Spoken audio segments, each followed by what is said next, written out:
Chapter 762.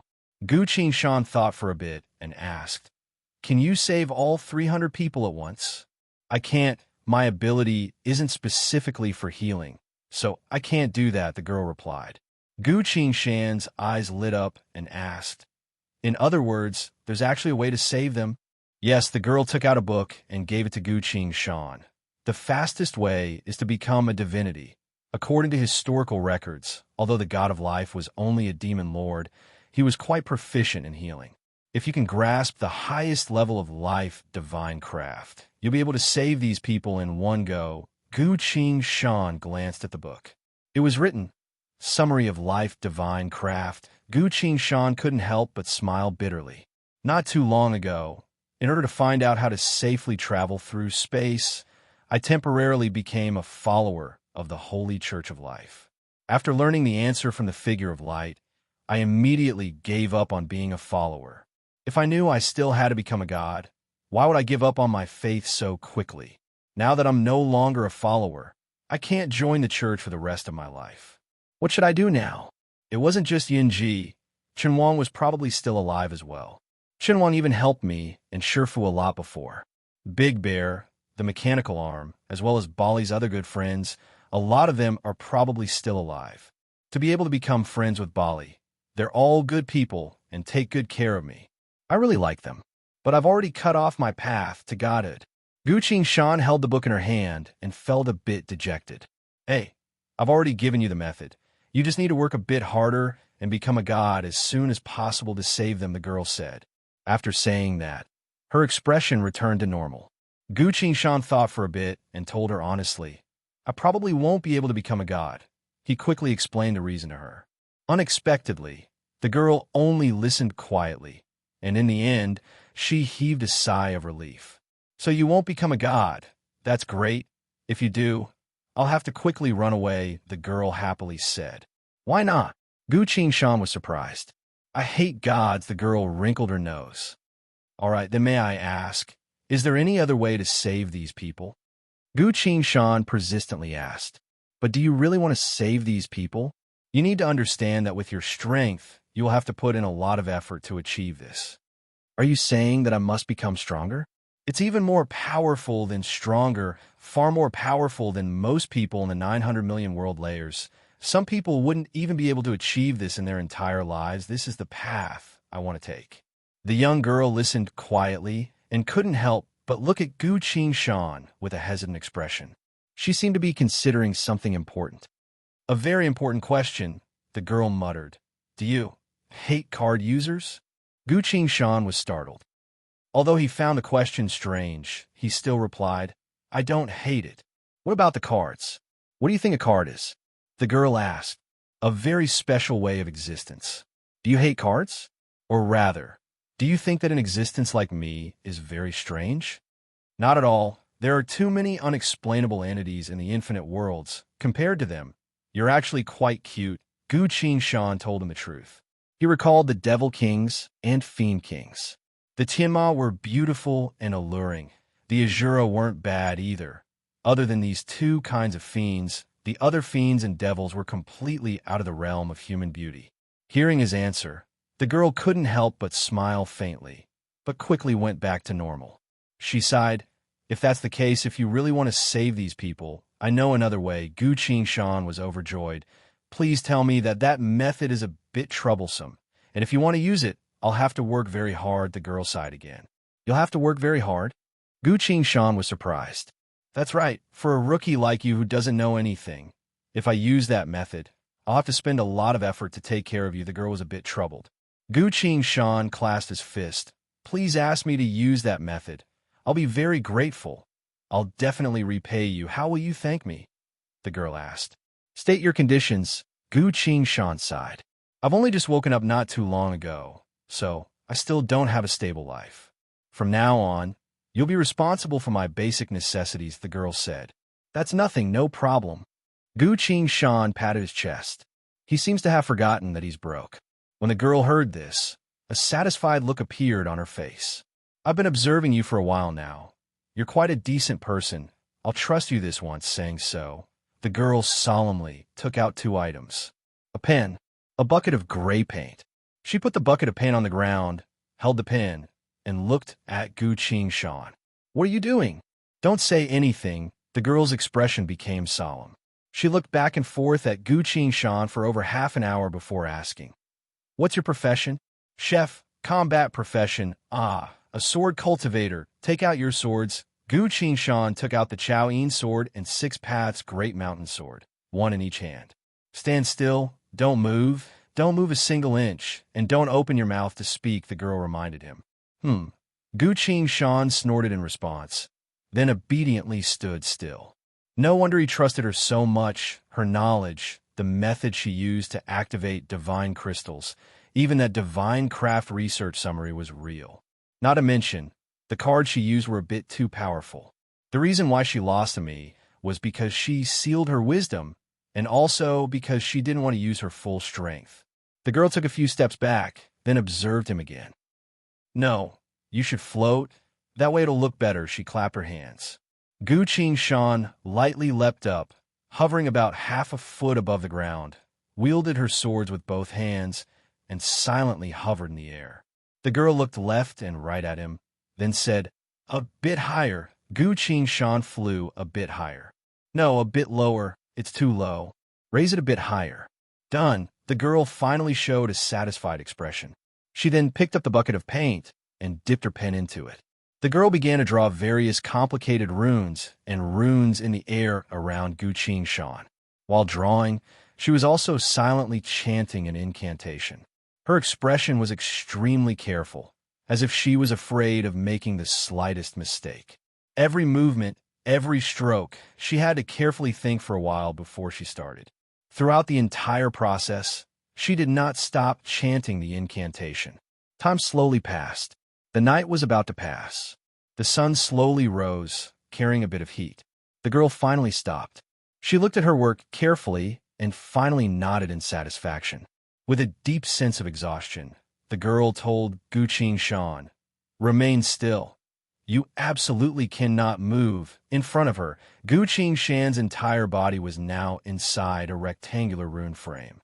These runes were completely gray, giving off a mysterious and profound presence as they silently hovered in the air. Gu Shan had never seen such complicated runes before. As she carefully observed these runes, she felt an indescribable sense of desolation in her heart. Gu Shan silently sensed it for a bit. Her karmic adversity didn't react. Her spirit sense also didn't react. The girl didn't show any ill intent from start to finish. But what exactly is she doing? The girl solemnly told herself not to move, not to open her mouth to speak. And she began chanting a long and cryptic incantation. So now isn't the time to ask. Gu Shan could only keep her mind full of questions and continued to hover. Fortunately, as a Tribulation Realm cultivator, this wasn't too tiring. After chanting another incantation, the girl picked up her brush again and continued drawing gray runes in the air around Gu Shan. A few moments later, finally, she stopped and exhaled deeply. It's about time. Just don't move. I need to finish the last step after the paint is dry, the girl said. Gu Shan had no choice but to stay still. He felt rather strange. It was as if he was posing for someone else to draw him. This has never happened before. Will I be able to save Yin Ji and the others like this? Or could it be that doing so would make him stronger? Gu Shan had no clue. He turned to the girl. The young girl put away the paint bucket and brush, rubbing her small hands, taking a short break. Gu Shan stayed silent. Since I've decided to trust her, I'll wait until she's done. Gu Shan silently thought. Time slowly passed. Gu Shan's expression suddenly changed. A few lines of glowing text appeared in front of his eyes on the War God UI. Attention! Chapter 763. Attention! You are about to become a card. Gu Shan stared at the War God UI and froze. To be frank, Gu Shan felt that his ability to stay calm was already quite impressive, but this notification was completely out of his expectations. Without waiting for him to think too much, the girl had already prepared herself. She reached out her finger and lightly pressed it against her forehead. A speck of light that exuded supreme dignity appeared from between her eyebrows and was pinched between her fingers. As soon as this speck of light appeared, the entire world seemed to have disappeared. Time and space no longer existed. Only this speck of light illuminated the entire world. Billions of worlds and all living beings seemed to be prostrating themselves in front of this speck of light. Even Gu Shan couldn't help but feel an irresistible urge to worship him. The girl carefully held this speck of light in her hand and walked in front of Gu Shan. She muttered, "Permission granted for conversion." The speck of light was then pressed into Gu Shan's chest. Gu Shan's body glowed brightly. In a split second, he felt the world moving away from him and soon found himself in another dark space. Numerous inexplicable entities were hidden in the darkness, but when Gu Shan appeared, they all exclaimed in joy and praise. At the same time, the glowing text on the War God UI was scrolling like crazy. "You've become a card. You violated the rules set by the old gods. The will of the old gods is about to destroy you. You've just obtained the only proof of conversion from the age of old. In consideration of the old gods' joint vow, you are granted permission to undergo conversion. You've completely turned into a card." The glowing text stopped at this point.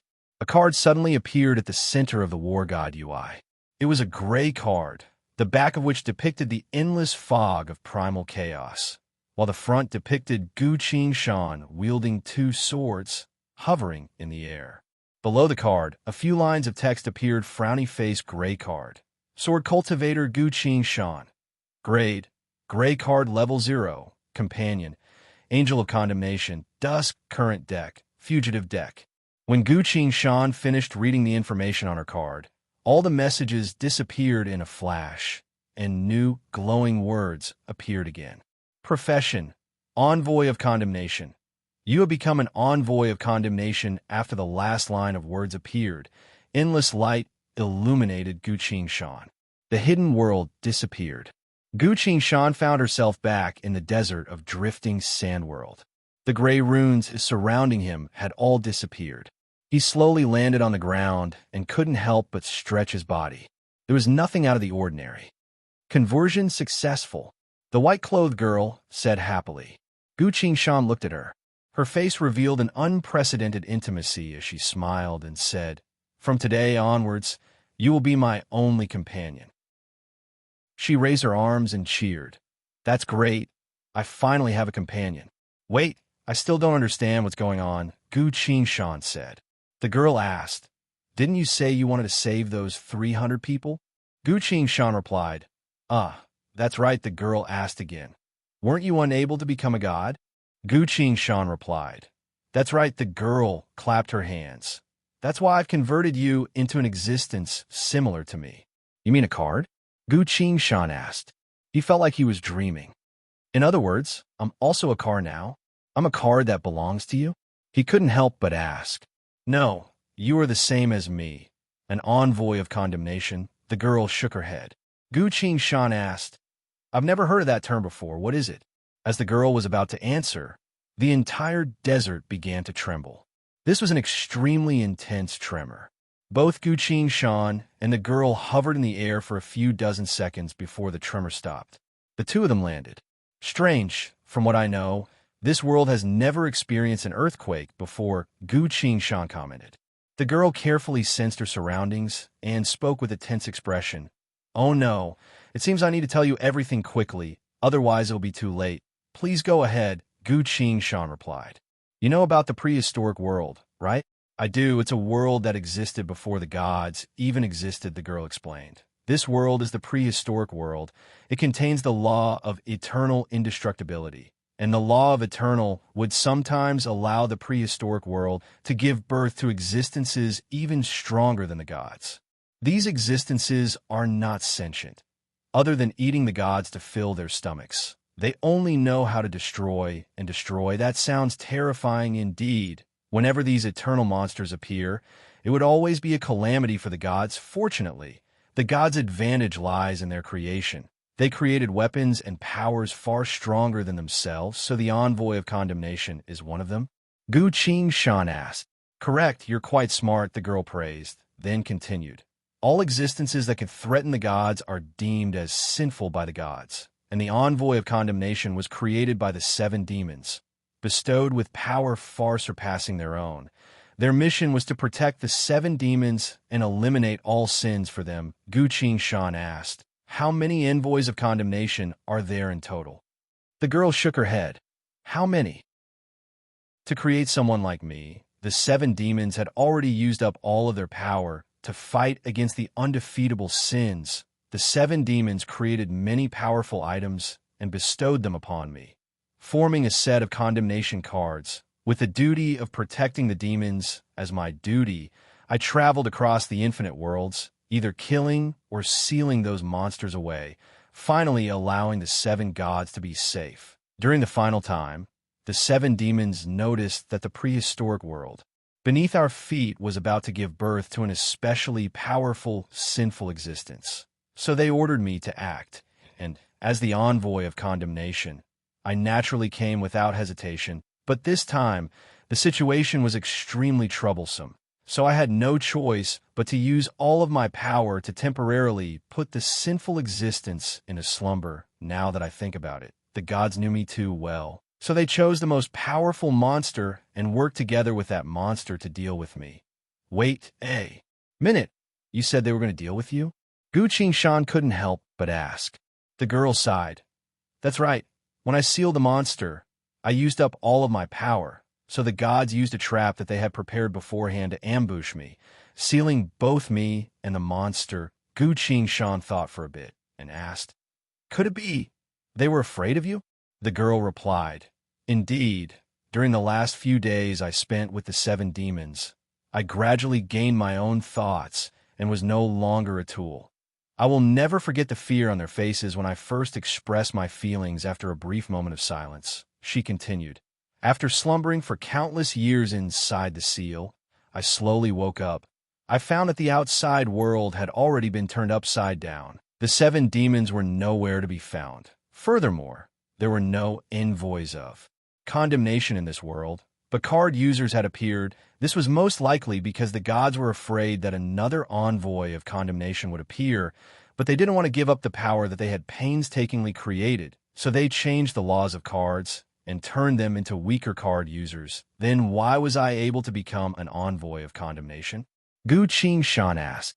Because when I was created, the 4 pillar gods gave me a conversion certificate, allowing me to convert another person into an envoy of condemnation. I think both the pillar gods and the demons must have regretted it. Other than that, there was another reason. The girl stared closely at Gu Shan. You and I are the same. Both of us are entities with the release of our souls. The 7 demons couldn't release the souls of living beings. Only the 4 pillar gods could. Because of that, the one and only cooperation between the pillar gods and demons led to the birth of an envoy of condemnation. Gu Shan went silent. Sure enough, I was still seen through.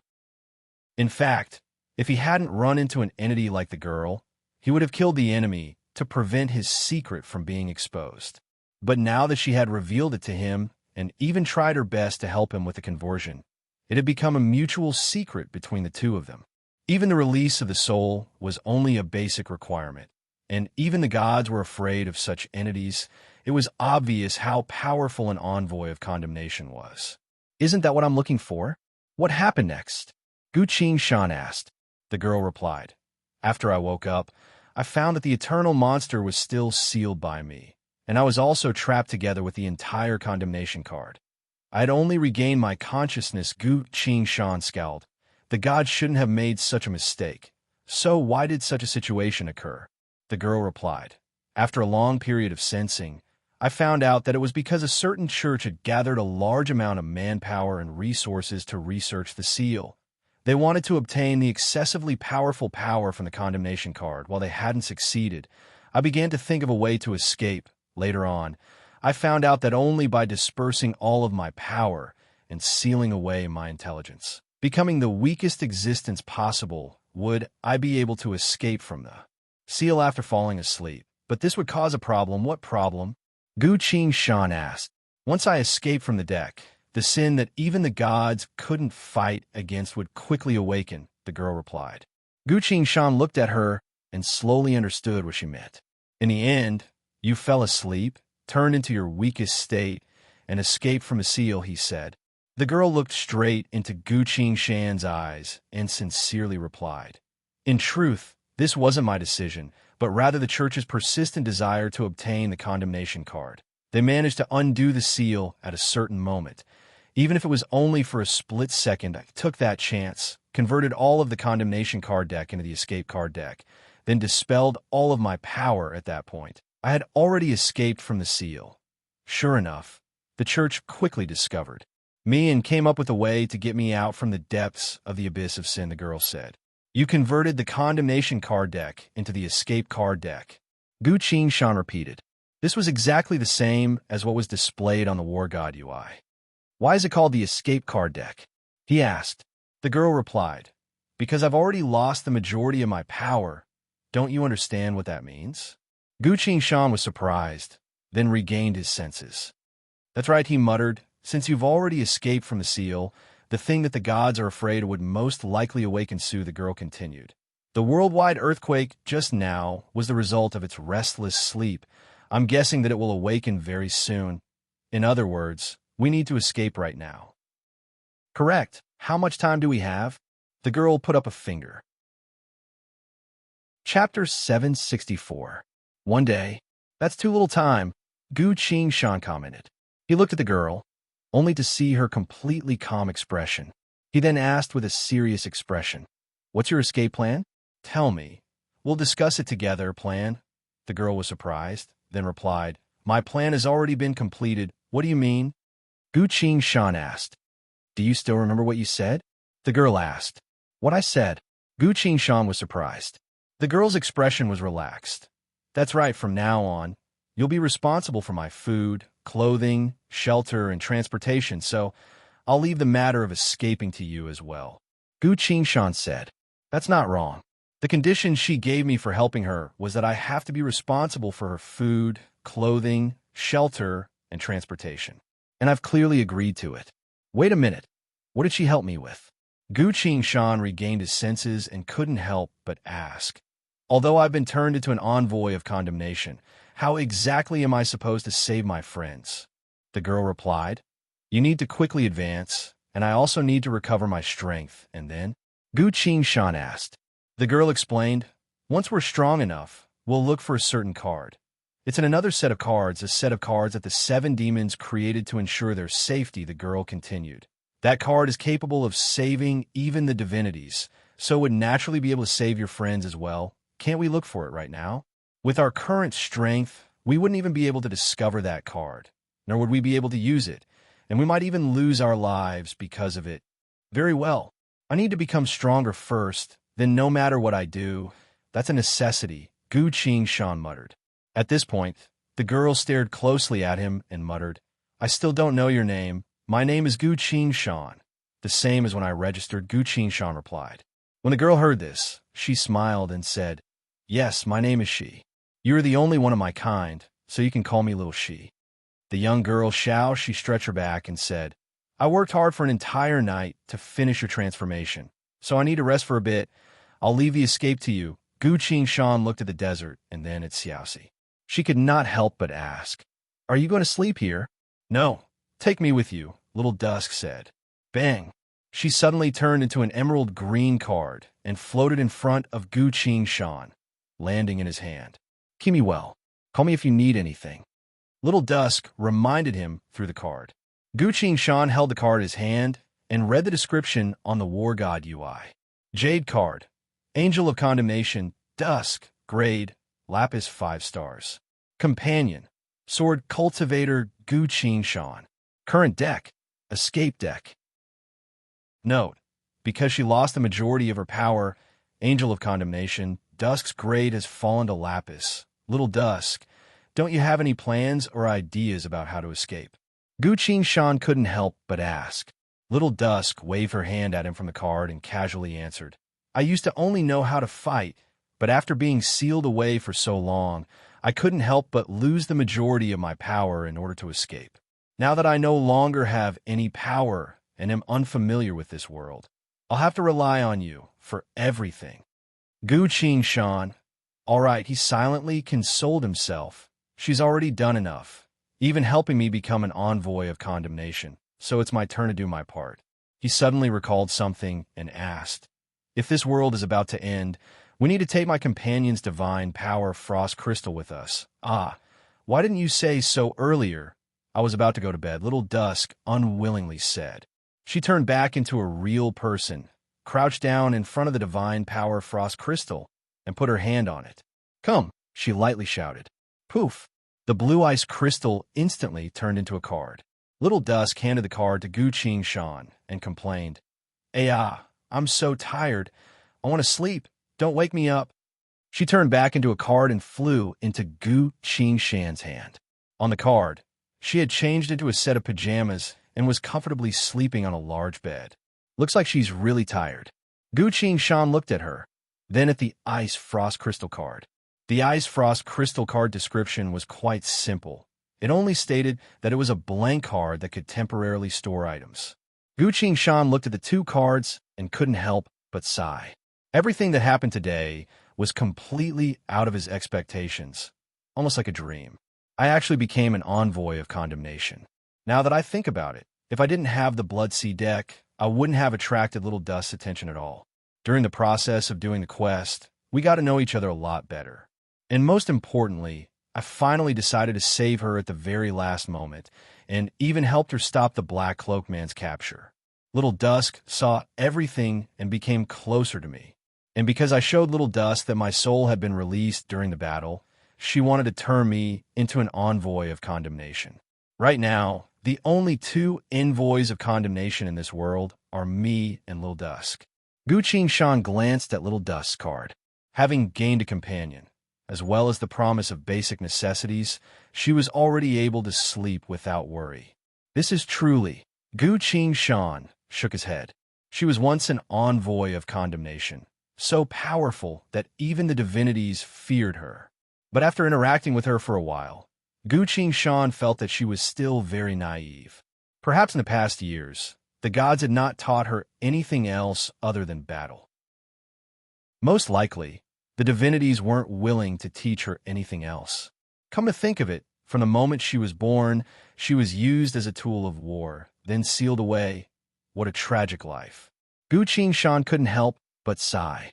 All right, since I've already promised to take care of her, I'll deal with the rest myself. He took out a jade box carved from top-grade spirit jade and put the two cards inside. As soon as Little Dusk entered the jade box, she could feel the abundant spirit energy inside. She comfortably turned around on the card, muttered a few words in her sleep, then went back to sleep. Gu Shan put the jade box away. There's only about 1 day left until this world is destroyed. Eerie monsters born from eternity are about to appear. Staying here will only result in being eaten. But if I want to quickly leave Drifting Sand World and safely travel through the space vortex, I'll need a decent flying vehicle. But I don't have money. I don't even have the qualifications to enter the black market. What should I do? I can also travel through the space vortex. But the space vortex of the strife zones is different from the outside world. It's full of dangerous monsters. And I don't even know how to travel to other worlds. Gu Shan fell into thought. There's only 1 day left. Time is too tight. White Stone World. This was the world closest to Drifting Sand World. Laughter and laughter could be heard coming from certain large building. Aha! The bounty the Holy Church of Death issued is to go to Drifting Sand World to kill a newcomer. A tall and sturdy gray giant laughed loudly. One of his subordinates tried to flatter him. Boss, our advantage is too great. After all, we only need half a day to reach Drifting Sand World. That's right, boss. This reward is too great. Not only will we get the number 600 coin, we'll also be able to directly summon a member of the Holy Church of Death. That's right, the Holy Church will allow us to enter the Holy Church of Death. The Cardinal will guide us and help us ignite our tree of divinity. Another subordinate added. Hearing that, everyone in the group smiled. The gray giant once again let out an unbridled laughter that shook the heavens. Around him, the people from the other teams were laughing along with him. not even daring to make the slightest frown. Ah, the heavens are truly helping our dark torture bounty group. Our entire group is worshippers of death. The gray giant tore down the bounty notice he just hung on the wall and loudly declared, "Everyone, move out. We're going to Drifting Sand World to kill that brat. And then, we're going to the Holy Church of Death." Chapter 765. Drifting Sand World. The Great Desert. At dawn, the sandstorm had already begun to rage. Gu Shan stood there, silently thinking of a way to escape. There's only one day left, which is quite pressing. But right at this time, I can't even use the Justice Iron Fist Club's name anymore. Because the other party must have found my whereabouts through the temporary mission, so they must have kept my face. I killed the Black Cloak Man. They might have already sent out their subordinates to capture me and Little Dusk. Since the black market is under the Holy Church of Death control, I'll be walking right into their trap if I show up there again. But if I don't go to the black market, I won't be able to take a flying vehicle to leave Drifting Sand World. This was really a headache. After thinking back and forth for a while, he suddenly recalled what happened just now. Little Dusk turned into a card so that I can carry her with me. That's right. I'm also an envoy of condemnation. Can I turn into a card? As soon as Gu Shan had that thought, a gray rune frame appeared around him. The gray rune frame silently hovered in the void of space, seemingly waiting for his order. Gu Shan suddenly realized, I could turn into a card at any time. His mind moved. Bam! Gu Shan disappeared from the desert, replaced by a gray card. On the gray card, Gu Shan was excitedly looking around. He found himself in a cramped environment, surrounded by gray fog. But whenever he tried to touch anything, he would hit a solid wall. Little Dusk card could fit an entire bedroom, including a bed. So why does my card only have a standing space? While Gu Shan was thinking, a message was transmitted to his mind from the gray fog. I must increase my card grade in order to expand my card space. So that's why.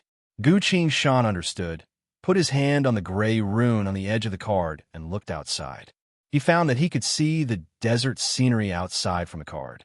How miraculous! Gu Shan sighed. With a thought, the gray runes around his body completely disappeared, and he was ejected from the card. He turned back into a human and appeared in the desert. Gu Shan thought for a while and came up with a plan. Shanu, young master, I'm here. Shanu walked out from the void of space behind him. I have a small plan, Gu Shan said. Please instruct me. Gongzi, Shanu replied. Use mystery of all beings equal to transform into a human first. Yes. Soon, a streak of light streaked across the sky and landed at the entrance of the town. A green-clothed woman appeared. She seemed to be a female cultivator with a clean background. Even the book at the entrance of the town did not make things difficult for her. After passing the test, she successfully entered the town. Since she did not have much money, the female cultivator went straight to the labor dispatch center and teamed up with someone to take on a temporary task. This was the simplest temporary task, similar to the topographic survey that Gu Shan had done before. The objective of the mission was to go to a designated desert and collect some special stones. The reward for the mission was only 40 coins. The coin was number 1, which depicted a type of plant-eating floating monster that ate the residue of the void. This was the lowest level coin in the strife zones.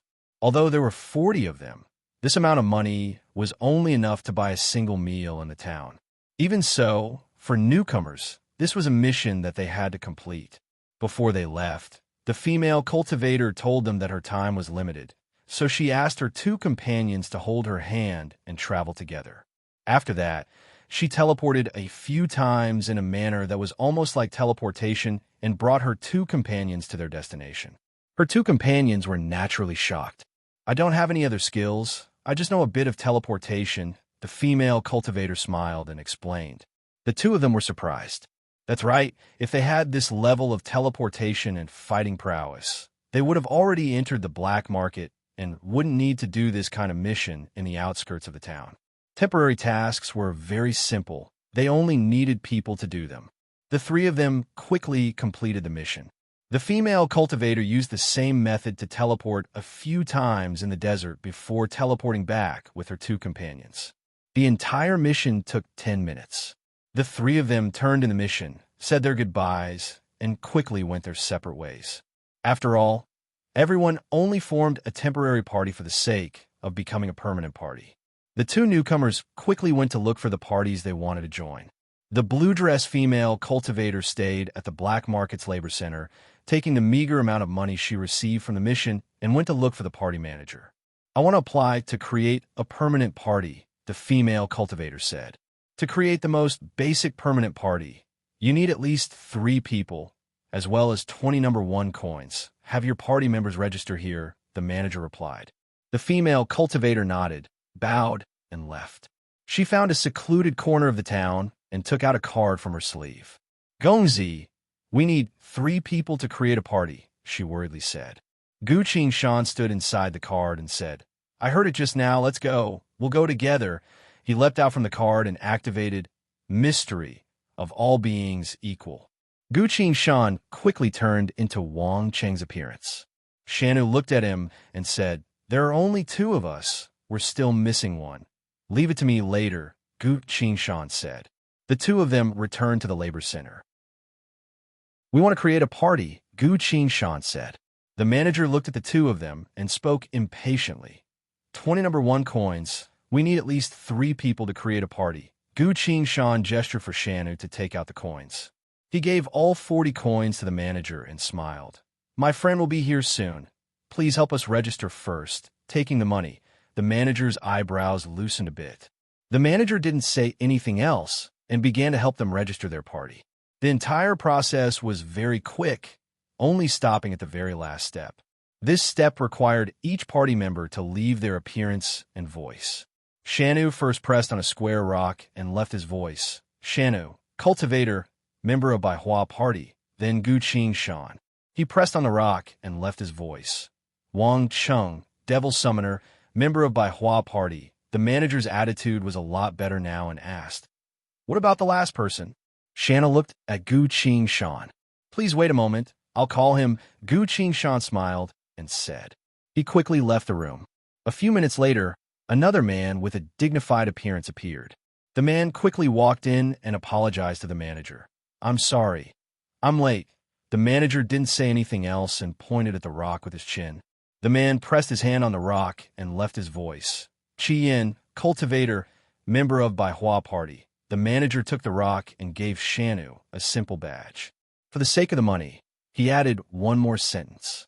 "From now on, your party will be formed. I suggest you start with simple quests and slowly understand this world. Only then will you understand how to get rich here." "Thank you." Shanu and Yin both clasped their fists. They walked outside the labor center and began to look at the quests on the wall. "Gongzi, take a look," Shanu said. The 2 of them looked. Sure enough, Gu Shan's image appeared at the very top of the quest wall.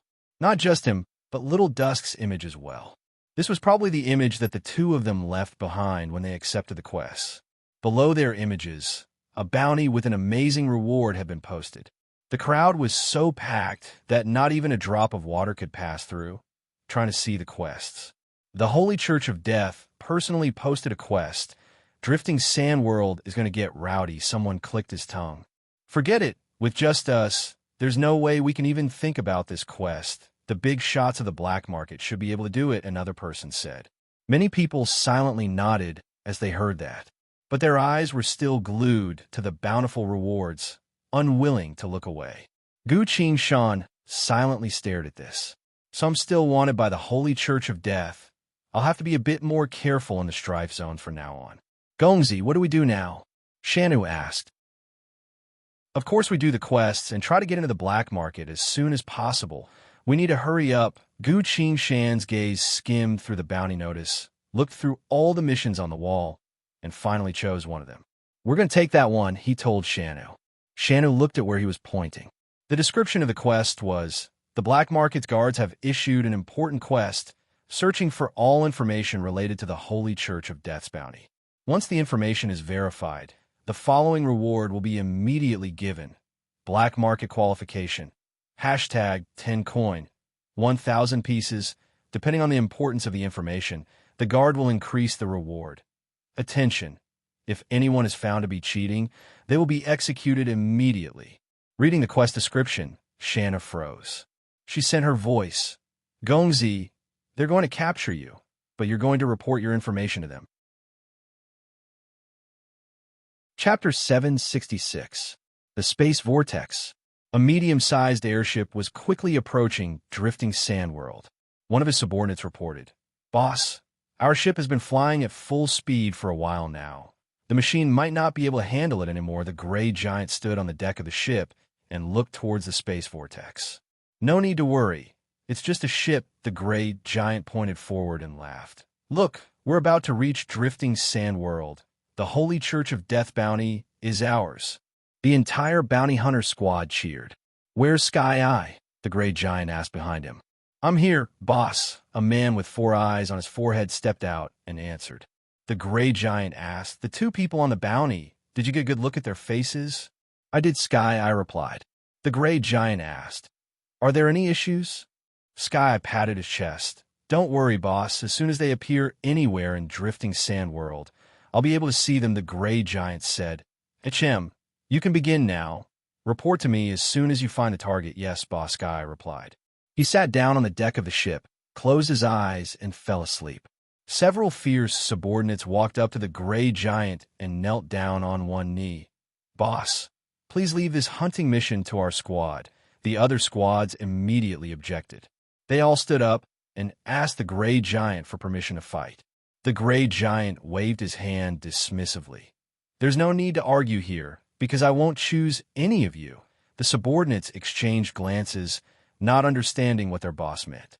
The gray giant replied, "Do you think this is a normal mission?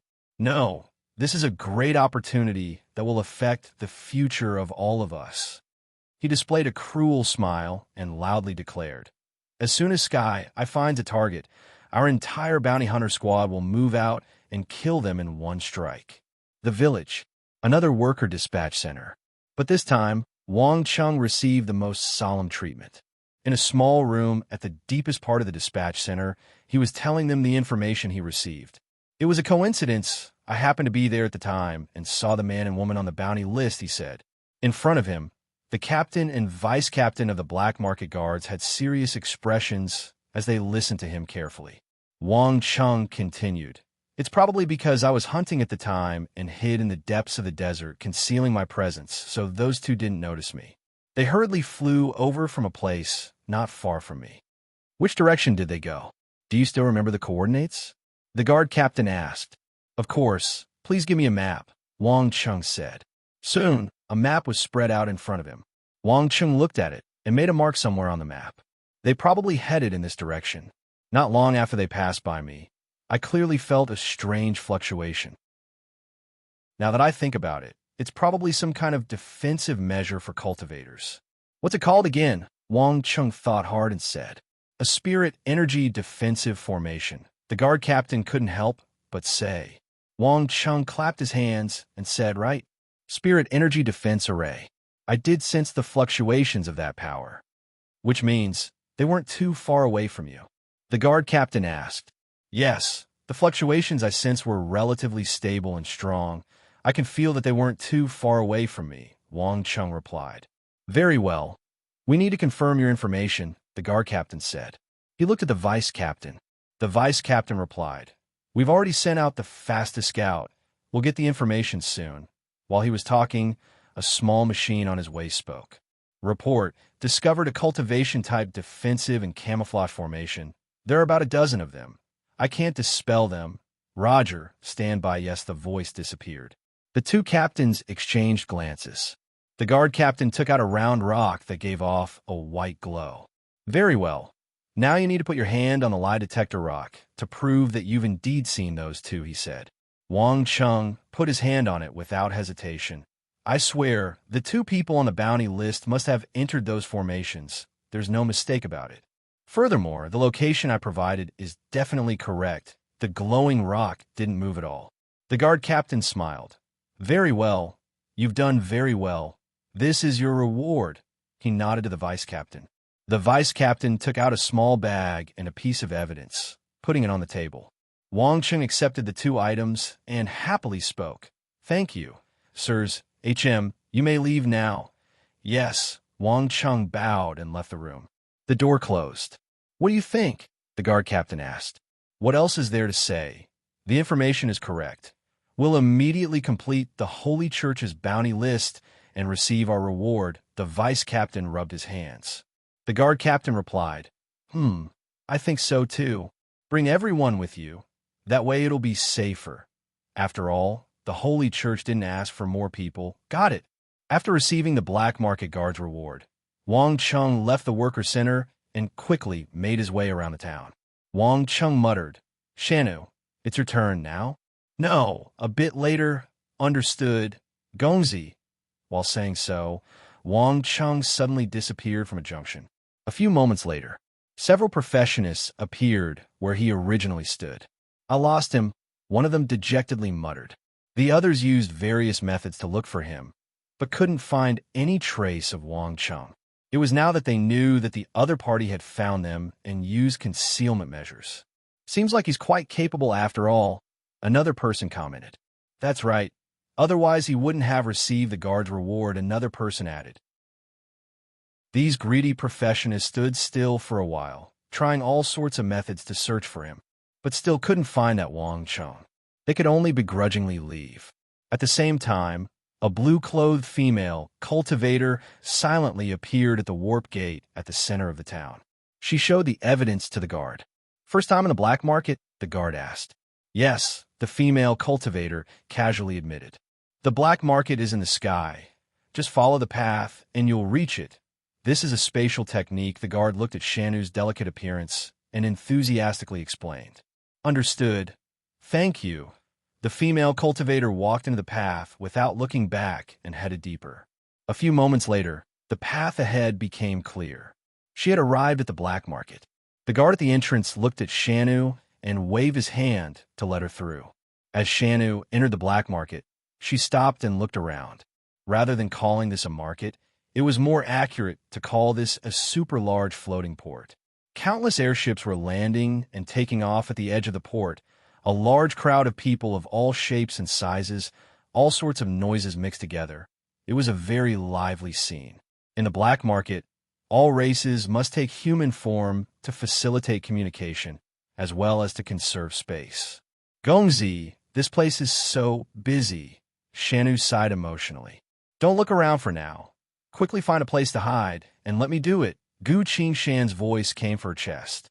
He turned into a card and hid inside Shanu's body, cautiously observing their surroundings. Noticing that something was wrong, Shanu lowered her voice and asked, "Gongzi, what is it?" Chapter 767. The Black Market. Shanu had turned into a sword and disappeared into the void of space behind Gu Qingshan. Gu Qingshan was still in Wang Cheng form, running through the streets as if he was flying. Weapon shops, treasure appraisals, auction houses, bars, restaurants, arenas, armor shops, technology centers, slave markets, recruitment centers, drifting sand world's real estate registry, unknown life and event registry, black market security center, professional salon, bounty hunter association, thief guild, skill shop, etc. All sorts of organizations passed by Gu Qingshan. According to Gu Qingshan's original plan, there were many places he needed to visit. For example, the treasure appraisals. He needed to check out the Black Tree Branch's abilities and uses under the premise that there were protective measures in place. Weapon stores, bars, professional salon, skill shop, there were many places worth visiting.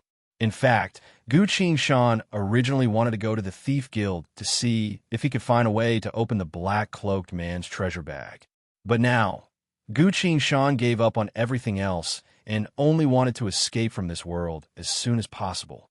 An unprecedented dark shadow loomed over his heart. Gu Qingshan was quickly walking while breathing heavily.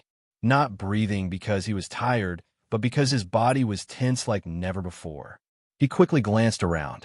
In the black market, the guards patrolled back and forth, and the creatures of the various races who walked on the streets were very well behaved. Everything was in good order. It was a peaceful scene. But Gu Shan had fallen into a state of anxiety. For some reason, he found himself in a battle-ready state, ready to fight to the death at any moment.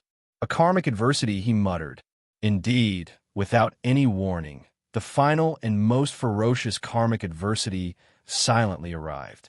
This was an indescribable feeling, as if the road between life and death was waiting for him in front of him. Damn it, this wasn't a good feeling at all.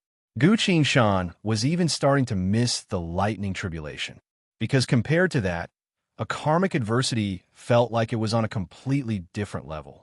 He tried his best to remain calm and continued walking.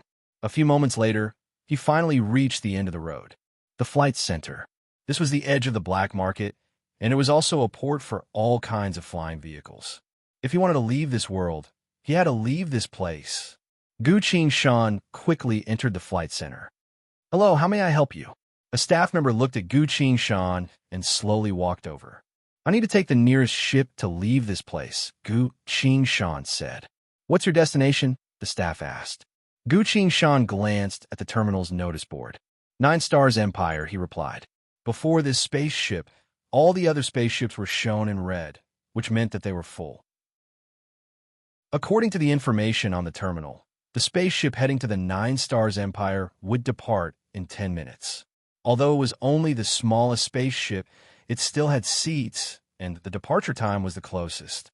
This was the best choice. Gu Shan didn't even want to stay a minute longer in this world. The staff said, "Let me see the seating chart for this flight." "Yes, there are 4 seats left. Would you like to book a seat?" "Yes. How would you like to pay?" "Although this is a small spaceship, we don't accept coins with numbers below number 8. I'll use the number 10 coin." Gu Shan took out a small bag, took out a coin, and showed it to the staff member.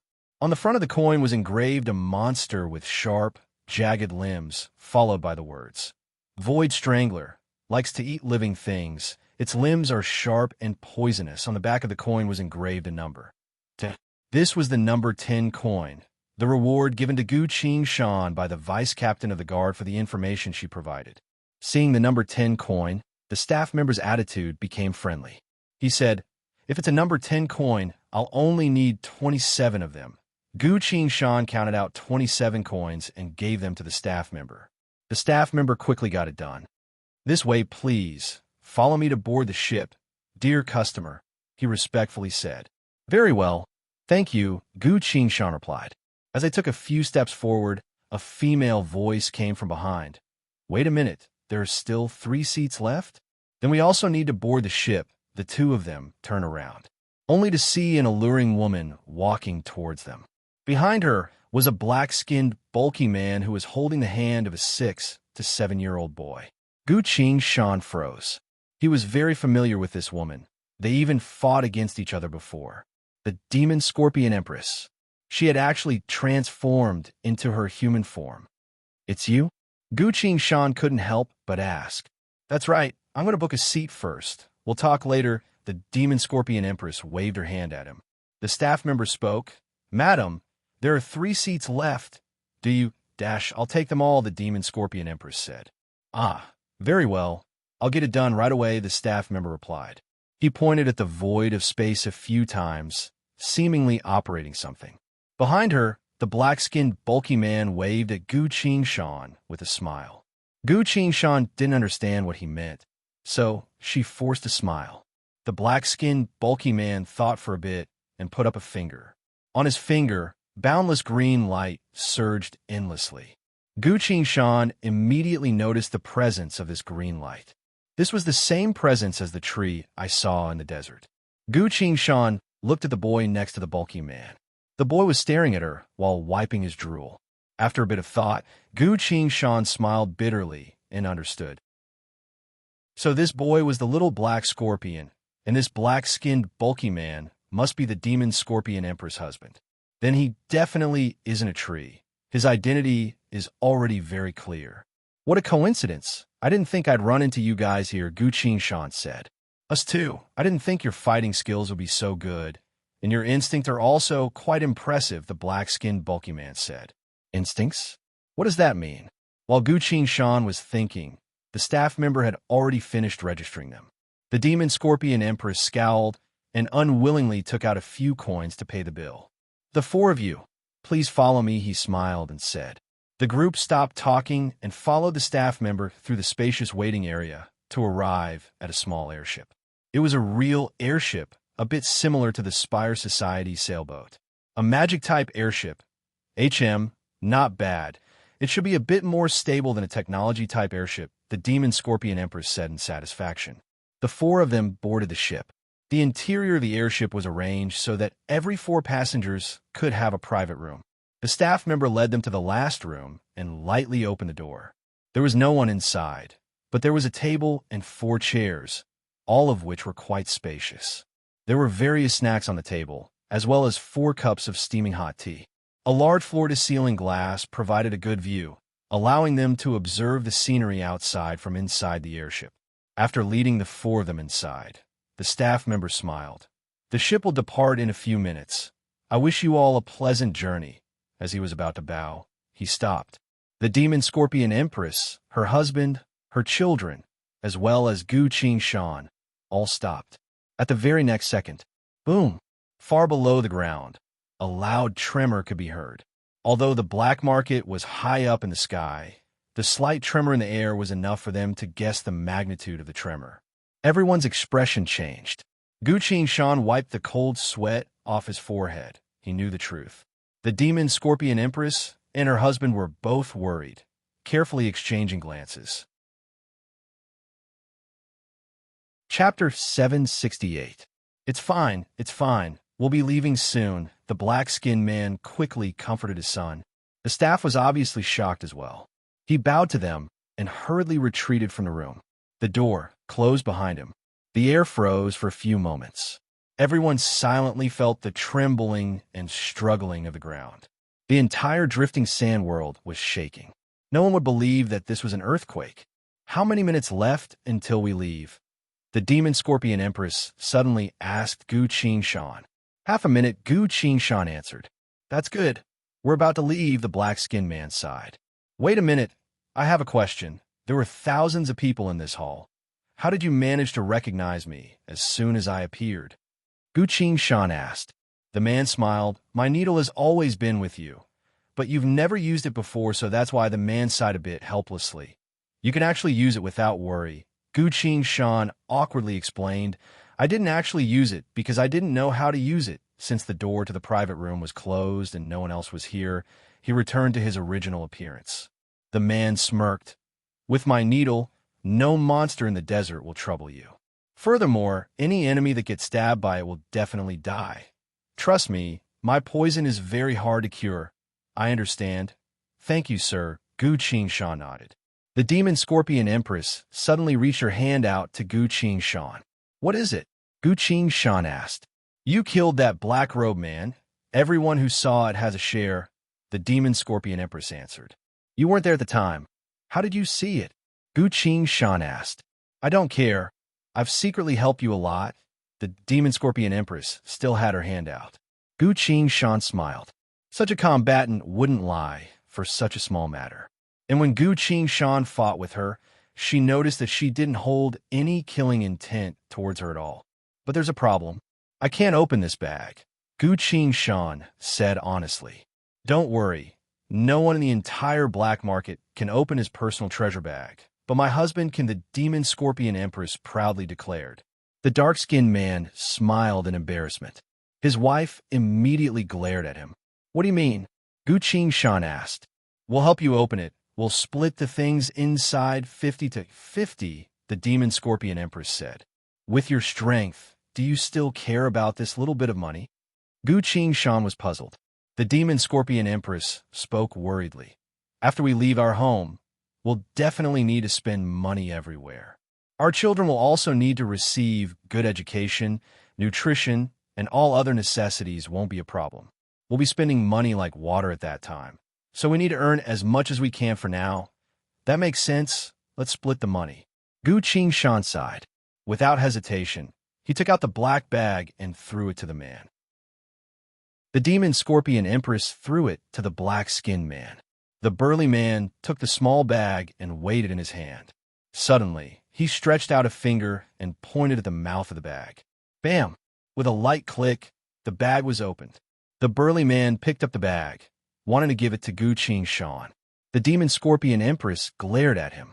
The burly man begrudgingly put the bag back on the table. It's fine, you can pick what's in this bag first, Gu Shan said.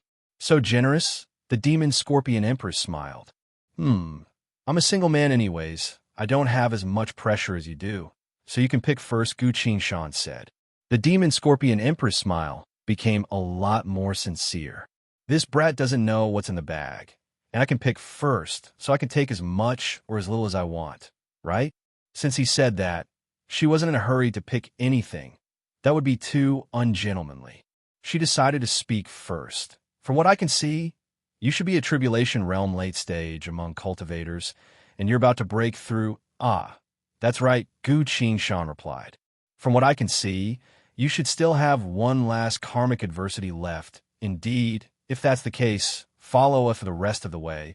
We'll take care of you, thank you. Gu Shan clasped her fists solemnly. A karmic adversity is a big deal for me, but for someone like the Demon Scorpion Empress, as long as she's willing to take care of it, it's nothing. No need to be so polite, since we're both going to escape this place. Helping each other out isn't a big deal, the Demon Scorpion Empress generously replied. Suddenly, boom, an intense earthquake. The world around them shook intensely. The earthquake this time was much stronger than the previous ones. Even the sky itself was filled with intense wind. Fortunately, the airship had already taken off. The airship broke through the layer of clouds, turning into a streak of light as it sped up. We're finally leaving. The Demon Scorpion Empress expression was a bit pale. I don't want to leave the abyss of sin, but there's no other way. Staying alive is more important, the black-skinned man said. Gu Shan couldn't help but ask, why are you leaving? The Demon Scorpion Empress sighed. The same reason as you. That's right, the black-skinned man replied. That thing is about to wake up. He reached his hand out to touch his son's head. All of a sudden, a golden rune appeared out of nowhere. This rune manifested into a thread that coiled around the black-skinned man's body and took him away. Before the Demon Scorpion Empress could do anything, another golden thread had already bound her. Damn it, this is God. The Demon Scorpion Empress angrily cursed and disappeared. Right after that, just as their son was about to cry, he was also taken away by a golden light. In the blink of an eye, all three of them disappeared without a trace. Gu Shan only saw a few flashes of golden light in front of his eyes before everything was over. On the table, the 4 cups of hot tea were still smoking. But he was the only one left in the green room. Gu Shan slowly stood up. The current situation was completely out of his expectations. Both the Demon Scorpion Empress and the black-skinned man were powerful entities, but they were taken away without even a chance to resist. Although he knew that even the Demon Scorpion Empress couldn't resist that kind of power, Gu Shan still drew the 6 Paths Great Mountain sword out of habit. Boom! The ground was shaking more and more intensely. An even more intense will of death descended from the void of space, tightly gripping Gu Shan's body and mind. A karmic adversity had arrived. Gu Shan forced himself to calm down and silently prepared himself. Suddenly, he looked outside the floor-to-ceiling window. Up in the sky, a number of burning spaceships were descending. Gu Shan silently looked at the serial numbers of those airships. He closed his eyes and recalled the information he saw in front of the terminal. It's the same. These are all the airships that just took off. Why are they all crashing down? Gu Shan released his inner sight to check the sky. Countless burning airships were crashing down from the sky, as if the end of the world had arrived. All of a sudden, the airship that Gu Shan was on began to shake intensely. The various magical fluctuations on the airship quickly became stronger. Not good. Gu Shan's heart sank. He quickly put the black bag on the table away, raised his sword, and stabbed the outer wall of the airship with all his might. Secret art, water flow severance. Dong dong dong dong dong. No matter how sturdy the wall of the airship was, it couldn't withstand his full strength. A large hole was blasted open by the sword phantoms, letting in the cold wind outside. Gu Shan's figure flashed, turning into a black shadow as he rushed out from the hole in the wall. Boom!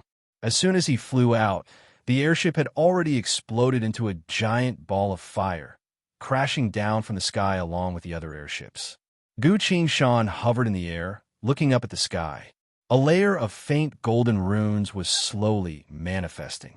These runes covered the entire sky. Gu Shan paused for a bit. Many powerful people were struggling to fly out from the falling fireballs. But no one knew why this was happening. Everyone's faces were filled with panic and confusion. Occasionally, he would see airships flying into drifting sand world from outer space. However, from the beginning to the end, any spaceship that attempted to leave this world would turn into a ball of burning flames and crash after touching the runes. Very clearly, only entry, not exit. Gu Shan squinted his eyes at the golden runes and muttered, "This is divine script." He had seen similar runes before in Tree's collection world, on the peak of the old gods' ice mountain. Who would have thought that the divine script of the old gods would appear again in the strife zones? Thinking back to the time when the Scorpion King's family was kidnapped, it was clearly the work of a certain divinity. For some reason, Gu Shan's heart slowly tightened. His entire body felt cold. What are the divinities trying to do? Aren't they already dead? Could it be that they already knew that the angel of condemnation, Dusk, would one day escape? So to trap that evil entity, they prepared something else? A few moments later, a resounding voice resounded from the divine script. Summon, desolate world, eater, demon bug. After the voice resounded, the golden runes in the sky slowly disappeared. The runes had used up all of their power to summon, so they naturally disappeared. A layer of red flesh covered the entire sky, forming a new barrier. The wall made of flesh began to wriggle. Quite a few people tried to fly up and break through the layer of red flesh, but all of them were smashed into pieces by the invisible force. Gu Shan saw with his own eyes a combatant whose presence was comparable to a lord class being squashed by the invisible force while trying to break through the flesh barrier. And when this combatant died, he was still a few meters away from the flesh barrier. A few thin and long tentacles reached out from the flesh barrier and sucked the flesh and blood of the powerhouse clean. Quite obviously, from now on, the flesh barrier would be blocking everyone's way out. Gu Shan gritted his teeth and silently thought about how to break through the barrier. All of a sudden, a female voice came from his sleeve. It's so noisy." Gu Shan immediately took out a card. Inside the lapis car, Little Dusk had just sat up on her bed and yawned. "What's going on? I can't even sleep well. Look at the sky," Gu Shan told her.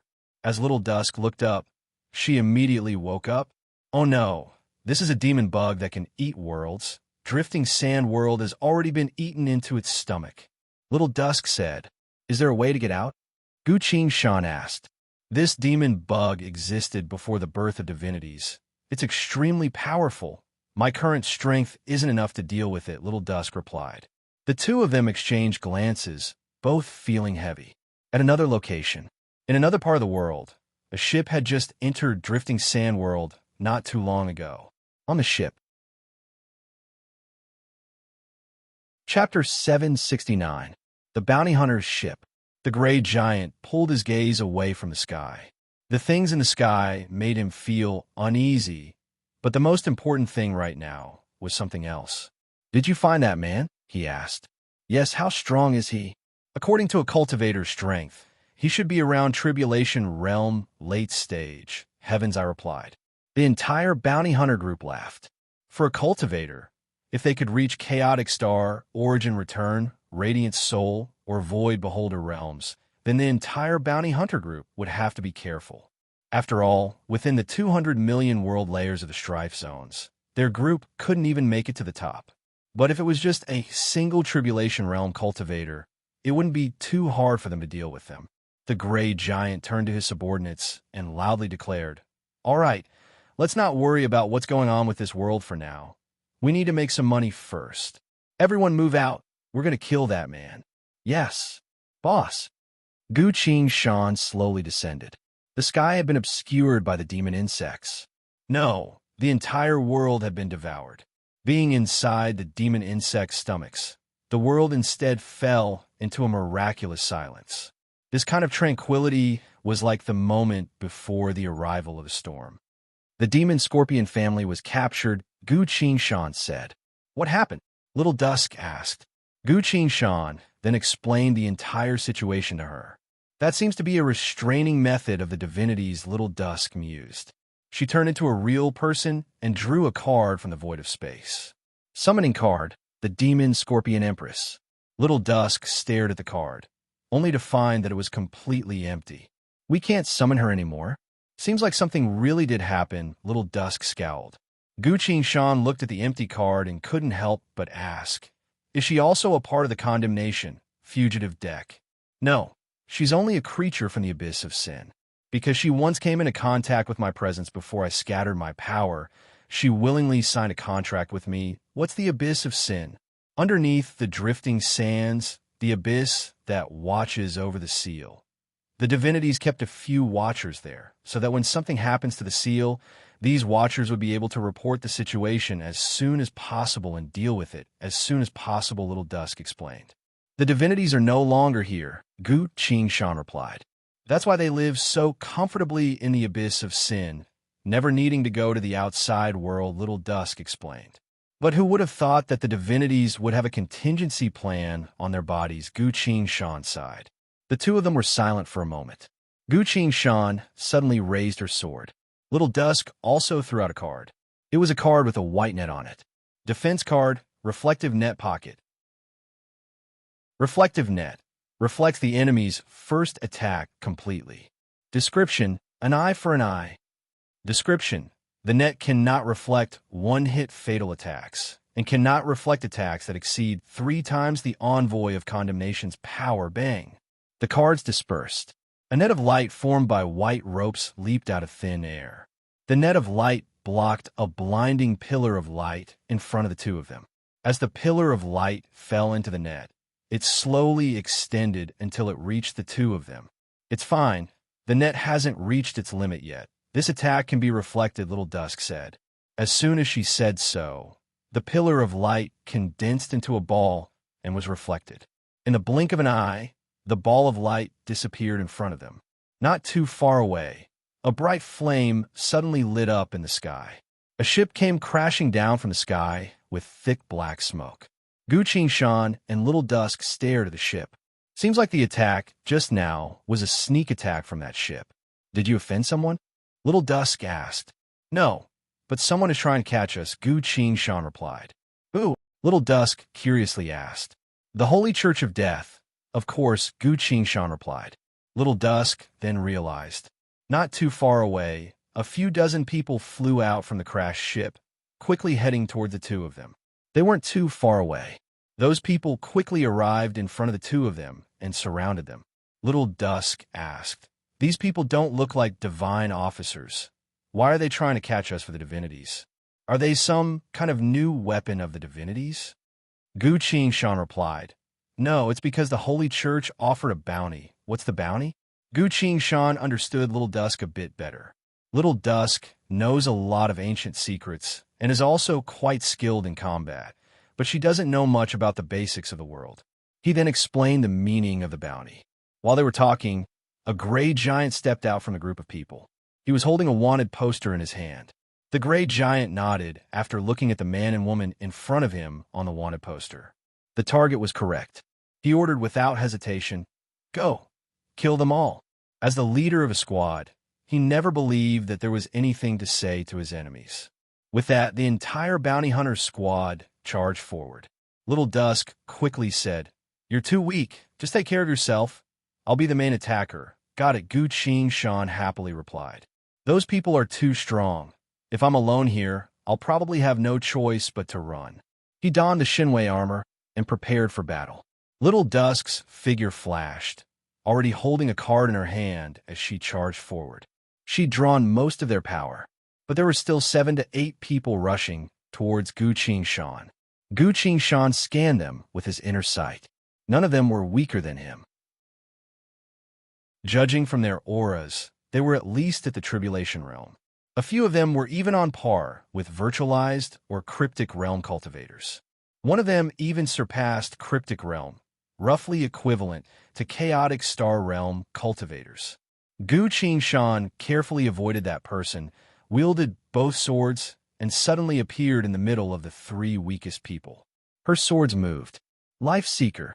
Two of them died instantly. One of them instinctively blocked Gu Shan's sword with his instincts.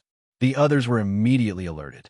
Be careful. His swords can attack from afar, the strongest bounty hunter said. Gu Shan silently sighed. Even with such a surprise attack, I only managed to kill 2 people. The other party was no longer approaching him. Instead, they were retreating while unleashing their spells. The strongest bounty hunter and 2 other close combat warriors guarded the mages, just in case Gu Shan suddenly appeared again. The spellcasters cast their spells as quickly as they could. Chaotic Void Slash, Explosive Flame Blast, Petrifying Ray, Air-Splitting Technique, Frost Impact. Various spells gave off blinding light as they flew towards Gu Shan. Spells all at once. These spells cleverly combined to cut off Gu Shan's escape route. Gu Shan couldn't help but prepare to use Shadow Shift. All of a sudden, the person who hadn't attacked until now moved. He opened his mouth and quickly declared, "Law. All spells will instantly hit." In the blink of an eye, the spells that were already extremely fast in the first place turned into a single line and struck Gu Shan. Boom! Gu Shan was hit squarely by this barrage of spells and quickly fell into the desert, kicking up a huge wave of sand. The sand and pebbles in the air scattered. Gu Shan coughed up some blood and stood up from the desert. Although the Shunwei armor managed to block this barrage of spells, it had already been destroyed. The other party's tactics were well practiced and experienced. Every profession had been properly deployed, so under their sudden attack, Gu Shan really did fall for it. It was a difficult task to fight against so many opponents who were stronger and had good teamwork with him alone. Not to mention, this was the Strife Zones, and these people were all professional bounty hunters. Gu Shan smiled. His body shook a bit as the broken armor hanging on his body fell apart. A single sentence was enough to make the spells hit. Is this the spirit of speech? So such a thing actually happened. How interesting, he murmured softly. While facing this karmic adversity that was about to kill him, Gu Shan began to exude endless killing intent. He reached his hand out. The Chao-Yin and 6 realms swords were already in his hands. Gu Shan was about to fly up. All of a sudden, a black figure descended from above and landed next to Gu Shan. Little Dusk. She breathed heavily and said, I can't, there are too many people. It's going to be troublesome. Gu Shan stopped and looked at her. You're also hurt? In the sky, the bounty hunters had surrounded the 2 of them under the Gray Giant's command. One of his subordinates chuckled. Boss, this mission was quite easy. If it was so easy, then I'm thinking about something else, the Gray Giant pondered. What is it? The subordinate asked. The Holy Church wants them dead so badly. Could be because they know some sort of secret. What do you mean, boss? Get the secret out of them first, then kill them. Wouldn't that make the Holy Church unhappy? That's why I'm a bit hesitant. While they were talking, Little Dusk and Gu Shan were also quickly talking to each other. There are too many of them. They have great teamwork, and they're stronger than us. What do you think? Gu Shan asked. Little Dusk shook her head. My forte is spells, and now that I've lost most of my power, it'll be hard to deal with them all at once. Gu Shan sighed and said, Then we can only. Before he could finish, Little Dusk cut him off and said, Seems like we'll have to fight side by side. Gu Shan was a bit surprised and asked, What do you mean? Little Dusk reached out 2 slender fingers and lightly pinched something in the void of space. She drew out a card. This was a card that stood out from the rest. A gentle 7-colored light lingered on the card for a very long time, making the entire card glow. There were 2 beautiful angels drawn on the card. They were leaning against each other with their backs facing each other, and they were in a praying posture. Little Dusk stared at the card. I didn't have a companion before, so this is the first time I've used this card. She tossed the card out. The card disappeared. A gray glow suddenly appeared from Gu Qingshan's body. A bright green glow appeared from Little Dust's body. The two glows of light fused together to form a single string. This string connected Gu Qingshan and Little Dust together. The string of light only existed for a split second before disappearing. Little Dusk muttered, "But the situation is different now." Gu Qingshan glanced at the War God UI. Lines of glowing text had already appeared on the UI. Unique card, Duo image, activated. Envoy of Condemnation. Gu Qingshan is attempting to synchronize. Angel of Condemnation.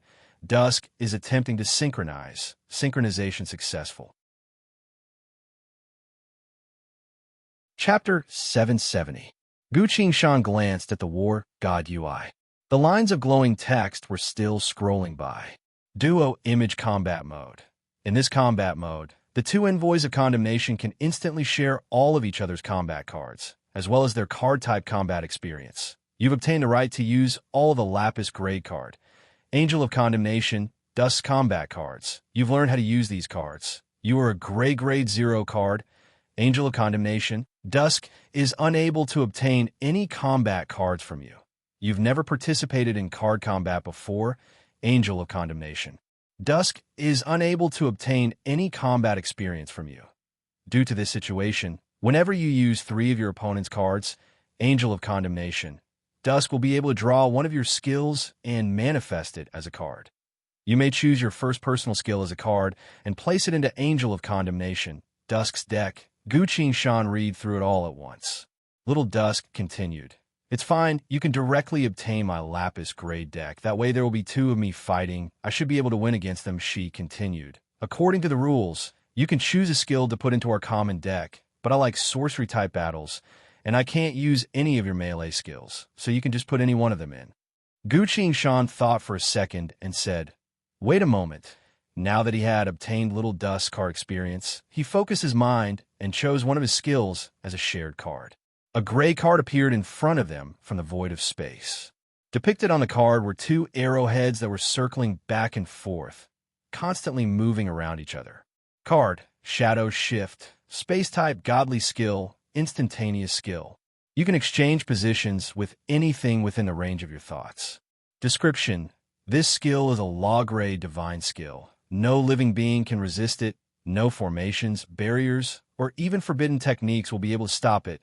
Little Dusk was a bit surprised, then grabbed the card in her hand and excitedly exclaimed, "Whoa!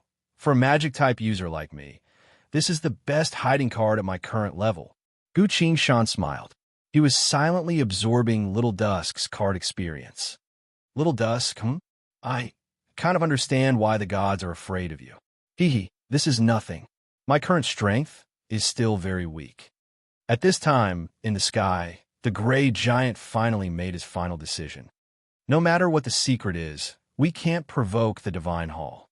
He roared, "All of you attack. Kill them." The entire bounty hunter group swarmed down. Gu Qingshan and Xiaoxi immediately noticed it. Little Dusk looked up at the enemies and began to draw cards from the void of space. She asked, "Do you want to attack together with me?" Gu Qingshan also began to draw cards in the void of space. As he drew a card, he answered, "No, I already have your card experience, so I know how to fight, so... Little she asked. Gu Qingshan said, "That's why I'll be in charge of the front line, and you'll be in charge of long-range spells. That's the right class combination." He waved his hand. A card was thrown out, turning into a mass of light that scattered around Gu Qingshan's body. Rapid attack. Activate this card. Your attack speed will be increased by 30%. Gu Qingshan lightly placed the other 9 cards in the void of space. The 9 cards circled around him and slowly disappeared into the void of space. Gu Qingshan wielded his swords and flew up to the sky. During the flight, the second card suddenly lit up. It gave off a bright green glow and disappeared into the void of space. A full metal armor engraved with complicated and dignified patterns appeared behind Gu Qingshan. The armor scattered and turned into a helmet, a breastplate, a shoulder plate, a gauntlet, a cloak, a leggings, and a pair of boots, quickly attaching themselves onto Gu Qingshan's body. Lapis armor, armor of life's grace. Equipping this armor grants you a special skill, bathing in the water of life. Special skill description. Half of the attacks you receive will be converted into healing power, continuously healing your wounds for 8 seconds. Gu Qingshan immediately activated the special skill. His entire body glowed with a semi-transparent watery glow. He then disappeared and reappeared in the middle of the group of bounty hunters. He suddenly appeared again. Kill him! Someone shouted. Everyone attacked at once. But the watery glow around Gu Qingshan's body absorbed half of the attacks and continued to heal his wounds. In other words, he was being healed at the same time as he was injured. Many of the attacks didn't even go through Gu Qingshan's armor to harm him, only striking the tough surface of the armor and letting out clanking noises. A sword cultivator who doesn't need to defend himself was the most ferocious existence on the battlefield. Gu Qingshan's swords moved. Sword array, Tai. The intense, sword-infused wind turned into an invisible vortex that howled and howled through the crowd of people. A rain of blood. Everyone retreat. I'll stop him, one of the bounty hunters shouted. He leapt towards Gu Qingshan. His entire body had already turned into a transparent, crystalline diamond on the way. The sword-infused wind didn't seem to affect him at all. Seeing that, Gu Qingshan let go of his swords, allowing them to freely move through the void of space and form a sword array.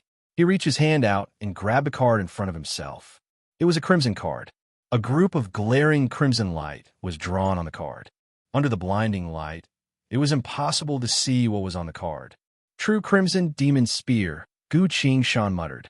A spear enveloped in crimson light appeared from the void of space and was held in his hand. At the same time, his armor quickly broke apart and disappeared. Rare item. True Crimson Demon Spear. Equipped with this spear, you cannot equip any armor at the same time. This spear has the law property, absolute sharpness. Description. This is the first weapon created by the old gods to harm themselves, unstoppable. Gu Qingshan held the spear and changed the war god title to Shunwei General. Shunwei General. Your attack speed is increased by 20%. With the rapid attack, enhancement from before, as well as the war god title, enhancement, Gu Qingshan's attack speed was already terrifying. At this point, the bounty hunter whose body was made of diamond had already arrived in front of Gu Qingshan. As he was about to use a close-range skill, a crimson light shot towards him. This light was too fast, even faster than he could react. He could only clasp his hands together to block the light. The crimson light flashed. The air itself let out a deafening screech, spreading like a tidal wave. The entire space around them was torn into darkness. Shah! The rapid attack, combined with its unparalleled sharpness, only resulted in a single result. The Diamond Man was sliced into countless pieces. In the desert, Little Dusk smirked. Not bad, as expected of my companion. She reached her hand into the void of space. Gu Qingshan had used 3 of her cards, so she could draw a skill from Gu Qingshan. Originally, she didn't have much hope, but a single shadow shift made her look up to it. Little Dusk was a bit looking forward to seeing Gu Qingshan's skill. The second card appeared. It was a pink card with a lipstick lip on it. Skill card, Casanova's Kiss. By using this card, you will unleash the most unforgettable kiss in history. Little Dusk froze, then blushed. Pah, the first time I've seen such a card. She angrily put the card back. On the other side, the gray giant, who was watching from the sky, changed his expression. That cultivator had clearly let go of his swords, but they were still flying back and forth, exuding the power of a giant sword array. How unlucky! Running into a sword saint, the giant cursed. Sword saints were a type of cultivator, extremely rare, but their attack power was terrifying. I can't let them keep fighting like this. The gray giant grabbed a giant war hammer and charged towards the whirlwind of the sword formation. Halfway there, he abruptly stopped and swung his war hammer forward. Boom! It didn't work. 2 puppets wielding dark light black swords suddenly appeared and waved their long swords to block the hammer. Damn it! The gray giant shouted. He looked towards the desert. On the desert, Little Dusk had let go of the 2 puppet cards. You think I'm just standing here to watch? She began to draw cards again. This time, She finally got the 2 cards she wanted. Little Dusk tossed one of the cards towards Gu Qingshan. The card disappeared, while 5 white shields appeared around Gu Qingshan's body. Shield Hex, Undead Shield. Activating this technique will allow you to block 5 consecutive attacks from the enemy. Although Gu Qingshan was wielding the true Crimson Demon Spear and couldn't wear any armor, this void shield that didn't come into contact with her body was still usable. Little Dusk then turned the other card towards the Gray Giant and shouted, "Forbidden weapon, War Hammer." The War Hammer in the Gray Giant's hand suddenly disappeared and reappeared in her card. The Gray Giant was furious and shouted, "Darkblade, we need to rely on your shadow form now. Kill that card user for me right now." A bounty hunter wielding a pair of sharp daggers moved in response. "Leave it to me. I only need 1 minute." Saying so, he turned into a blurry shadow and rushed towards Little Dusk. This was an extremely rare shadow form, capable of passing through any kind of spell. As long as the enemy was killed within a certain amount of time, the Law of Shadow would absorb the enemy's soul and remove all damage from them. Little Dusk didn't mind and casually tossed a few cards around herself. And then she took out the first card from Gu Qingshan. Shadow Shift, activate. In a split second, the bounty hunter appeared where Little Dusk was. He looked around in confusion. Why did I suddenly appear in the desert? All of a sudden, he noticed that a few cards were glowing next to his feet. At the same time, Little Dusk was already standing in the air. Little Dusk muttered, "Explode, boom, boom, boom, boom." Chapter 771. The shockwaves from the explosion swept across the desert, combining with the sword-infused wind in the air to form a massive tornado. Little she didn't stop there. She continued to draw cards and unleash sky-shattering spells towards the remaining enemies. Gu Qingshan let go of the true Crimson Demon Spear, and the armor of life's grace returned to his body. Outside the armor, 5 pale, white shields of the dead were circling around him. Someone tried to attack, only to find that they couldn't even break through the shields. Gu Qingshan waved his hand. The 2 flying swords flashed across the sky and returned to his hands. His defense was stacked to the point where the enemy couldn't break through it.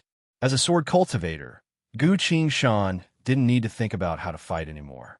Ground shrink, slash, ground shrink, kill, ground shrink, slash. Combined with Little Shi's spell bombardment, Gu Qingshan continued to reap the lives of his enemies. A whirlwind swept through everything. The entire bounty hunter platoon of over a dozen people was slaughtered by Gu Qingshan and Little Shi. All of a sudden, the Gray Giant roared in anger. "Everyone gather here. We're going to fight to the death." The remaining subordinates' expressions changed, and they immediately gathered around him. They all gathered together and uttered a desperate roar. Gu Qingshan stopped his sword. If so many powerful combatants gathered together and attacked without any regard for their lives, even with the support of countless cards, he would still have a headache dealing with them. The Gray Giant glowered at him and Little Shi, loudly declaring, "Our bounty hunter platoon has been around for over 700 years, but we've never been destroyed before. Do you know why?" Little Shi curiously asked, "Why?" "Because in a moment of life and death, we'll use a secret technique scroll to burn our own lives to kill our enemies," the Gray Giant smirked. He carefully took out a scroll and unfolded it. Behind him, his subordinates poured all of their power into the scroll. "Tremble, you 2 brats," the Gray Giant roared. At the same time, the combatants behind him also appeared excited and frenzied. They all shouted in unison, "Fight to the death! Fight to the death! Fight to the death!" The air was filled with a strong will to fight, as if everyone was ready to fight for the last time. Gu Qingshan gazed at the heroic scene in front of her and said emotionally, "In that case, to express my respect, I will also do my best." He raised both of his swords and silently circulated all of his spirit energy. He became completely serious. Little Dusk didn't say anything and just silently drew cards, preparing for the final battle. In the sky, the Gray Giant finally activated the scroll. When the scroll had absorbed enough energy, it burst into a ball of light that enveloped the remaining members of the bounty hunter group. Boom! There was an earth-shattering sound. This ball of light was like a rapidly flying meteor flying into the distance. The light flashed a few times before disappearing into the distant horizon, disappearing without a trace. They escaped. Gu Qin-shan, Xiaoxi. The two of them were ready for battle, but the result was unexpected. His speed isn't normal. We might not be able to catch up, Old Dust said. It's too fast. I can't catch up, Gu Qin-shan sighed. The gray giant wasn't lying. With such a powerful escape technique, as well as such excellent acting skills, coupled with their shamelessness, it's no wonder this bounty hunter group was able to survive for 700 years without being wiped out.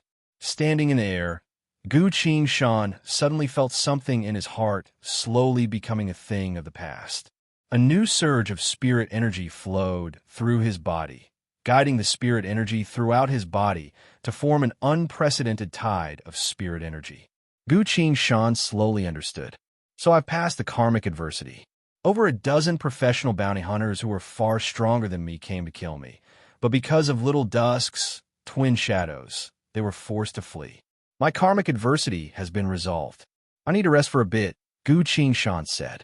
He didn't descend. Instead, he arranged several dozen formations in the air, sat down cross-legged, and began to guide the spirit energy inside his body.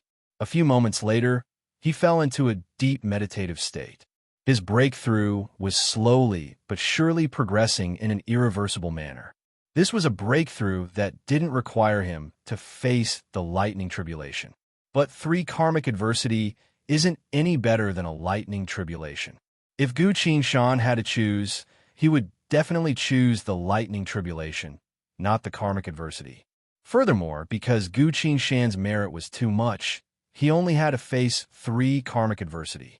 Cultivators who committed all sorts of evil often died at Tribulation Realm, because they had to face at least a few hundred karmic adversity. They could even choke to death just by drinking water. Life was simply unimaginable. A minute later, Gu Qin-shan opened his eyes.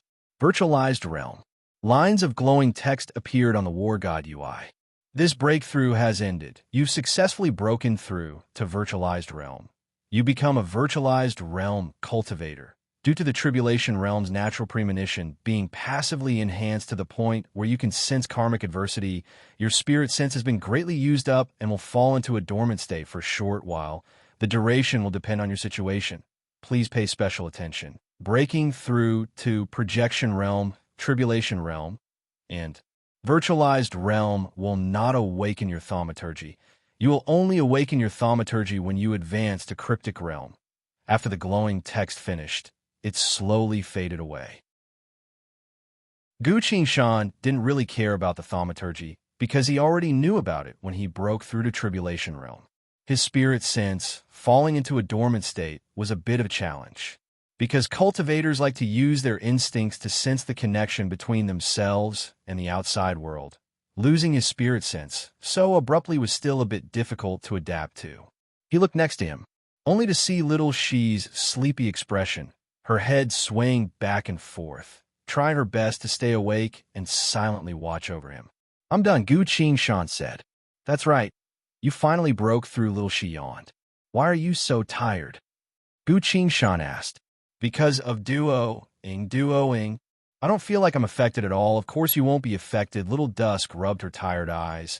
Your level is too low to be able to activate your cards to fight. So, in duo image mode, both of our cards will be consumed by me alone. I'm sorry. Please tell me how to become stronger as an envoy of condemnation. I'll definitely try my best to share your burden later on, Gu Qin-shan said apologetically. Little Dusk explained. There are 3 ways to become stronger. The first is to naturally evolve like you did. The second is to devour other cards. The third is to search for the inheritances left behind by the old gods and use them to increase the grade of your cards, the inheritance of the old gods. Gu Qin-shan suddenly recalled what happened not too long ago. In Tree's collection world, the Demon King Order, Origin was designed to obtain the inheritance of the old gods and evolved into World Apocalypse Online Revolution. Who would have thought that I'd be the same as an order, needing to use such an item to evolve? Little Dusk continued to explain, natural advancement is the slowest. Devouring cards is a bit faster, but not every card is suitable for you. You need to find a card that is compatible with you. Lastly, using an inheritance item left behind by the old gods is the fastest. But those inheritance items are all secrets among secrets, so they can't be easily found. All right, that's enough. I'm so tired. I'm going to sleep for a bit, little she finally said. She turned into a lapis-colored card and landed in Gu Qingshan's hand. In the card, she had already changed into cute pajamas and was sleeping soundly on the bed. Gu Qingshan carefully put the card into a jade box and put it in his sleeve. He looked at the War God UI. A card had appeared at the center of the UI. It was a gray card. He himself was wielding 2 swords, hovering in the middle of the card. Gray card. Sword Cultivator Gu Qingshan. Grade. Gray card level 0. Companion. Angel of Condemnation. Dusk. Corresponding deck. Fugitive deck. All the information disappeared. A line of glowing text appeared below the card.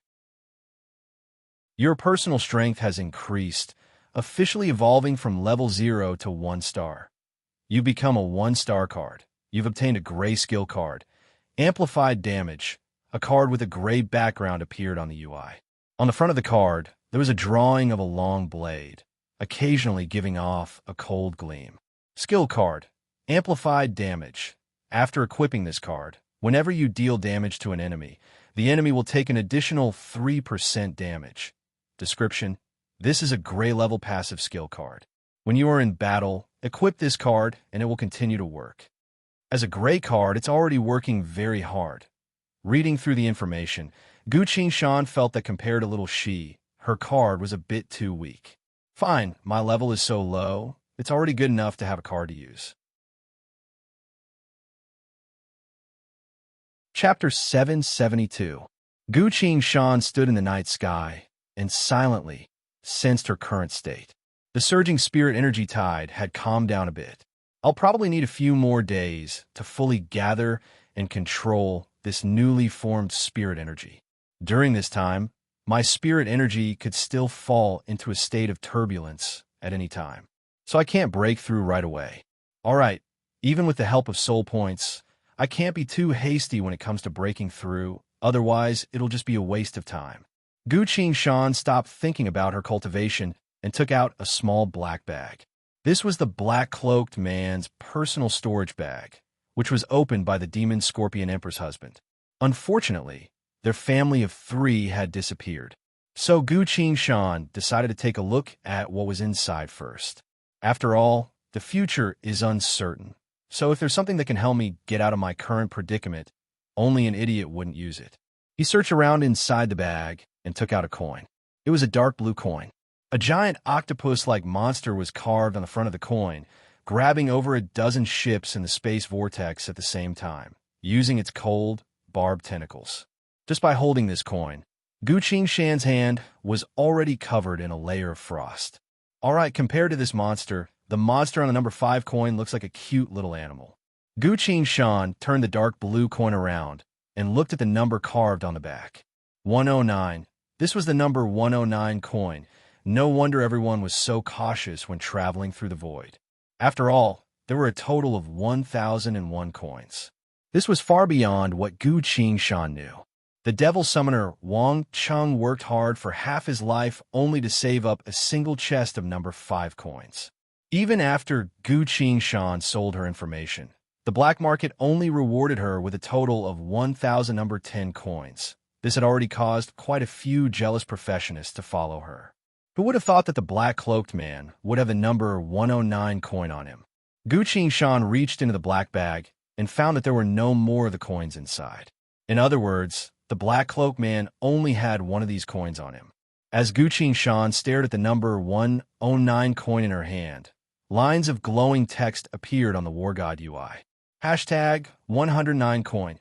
Using this coin, you can summon a personal fridge. Usage: hold the coin in your hand and chant iced drink in your mind. Gu Qingshan couldn't help but frown a bit. It's quite surprising that coins can have other uses. Could it be that the coins with higher numbers would have more special functions? Gu Shan shook his head, feeling that his understanding of the strife zones was still too shallow. Wang Chung was only semi-illiterate. He didn't even know how to read, and he had too little knowledge. Even the devil summoning art was only at the beginner level. Wang Chung had been dealing with the number 5 coin his entire life. So let alone the number 109 coin in Gu Shan's hand, he probably hadn't even seen number 50 and above. Even though Gu Shan obtained his memories, there were many times when these memories made Gu Shan feel like an idiot. Like right now. Should I look for a cultured person to perform soul reading on them so that I can learn more about them? Gu Shan began to seriously consider the feasibility of this. While thinking about this, he silently muttered in his mind, "Ice drink pop." The giant octopus on top of the dark blue coin spat out a wooden box about the size of a person. Gu Shan hurriedly caught the box and carefully placed it on the ground. He opened the box to see that it was divided into several layers, each filled with a wide variety of alcoholic beverages. Gu Shan's mood instantly improved. After a bit of hesitation, he picked a few bottles and tried out their flavors. Very quickly, Gu Shan found that the first layer of the wooden box was around 10 to 16 degrees Celsius, containing some light-tasting fruit wines. The second layer was around 7 to 9 degrees Celsius, containing mostly soft drinks. The third layer was the real deal, containing a lot of strong alcoholic beverages. TCH, so he's an expert at drinking. Unfortunately, he's an enemy. Otherwise, I'd be able to get to know him. Gu Shan satisfyingly put the fridge away, then carefully put the number 109 coin away with him. After doing all this, he looked at the black bag again. Other than the number 109 coin from before, there was also a small pile of coins inside the bag, all of which were number 10 coins. A bit of wealth. Gu Shan decided that if the Demon Scorpion Empress shows up again, I'll split this pile of coins evenly with her. I'll definitely be fair when it comes to splitting the money. Of course, it's fine to take a bit of a loss. I'll let the other party take these number 10 coins first. I'll just take the rest. As for HM, there's no need to show her something as small as the fridge. Aside from these coins, there was nothing else inside the black bag. Not even the Black Cloaked Man's card book. This caused Gu Shan to feel a bit regretful. After tidying everything up, he turned towards the direction of the black market. At this point, the commotion in the sky slowly quieted down. The crashed airships would naturally be taken care of by the black market. Most of the people on the airships were professionists, so with their individual strength, it was almost impossible for them to die in such an accident. If it weren't for the sake of conserving stamina and avoiding the void monsters, they wouldn't even need to use airships to travel through the space vortex.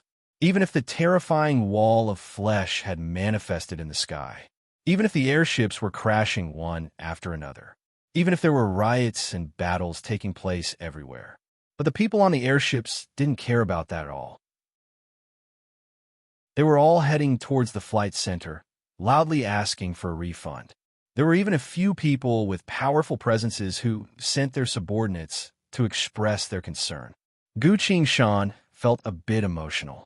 The entire world had already been eaten by the desolate world eater demon bug. But these people ignored it and only cared about asking for a refund from the black market. Is that bit of money really more important than their lives? Gu Shan shook his head. But when it comes to money, indeed, void travel had always been the most expensive activity in the strife zones.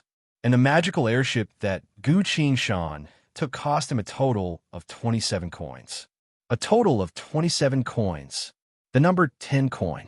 This amount of money was more than enough to cover Gu Shan's expenses in the black market for a few dozen days.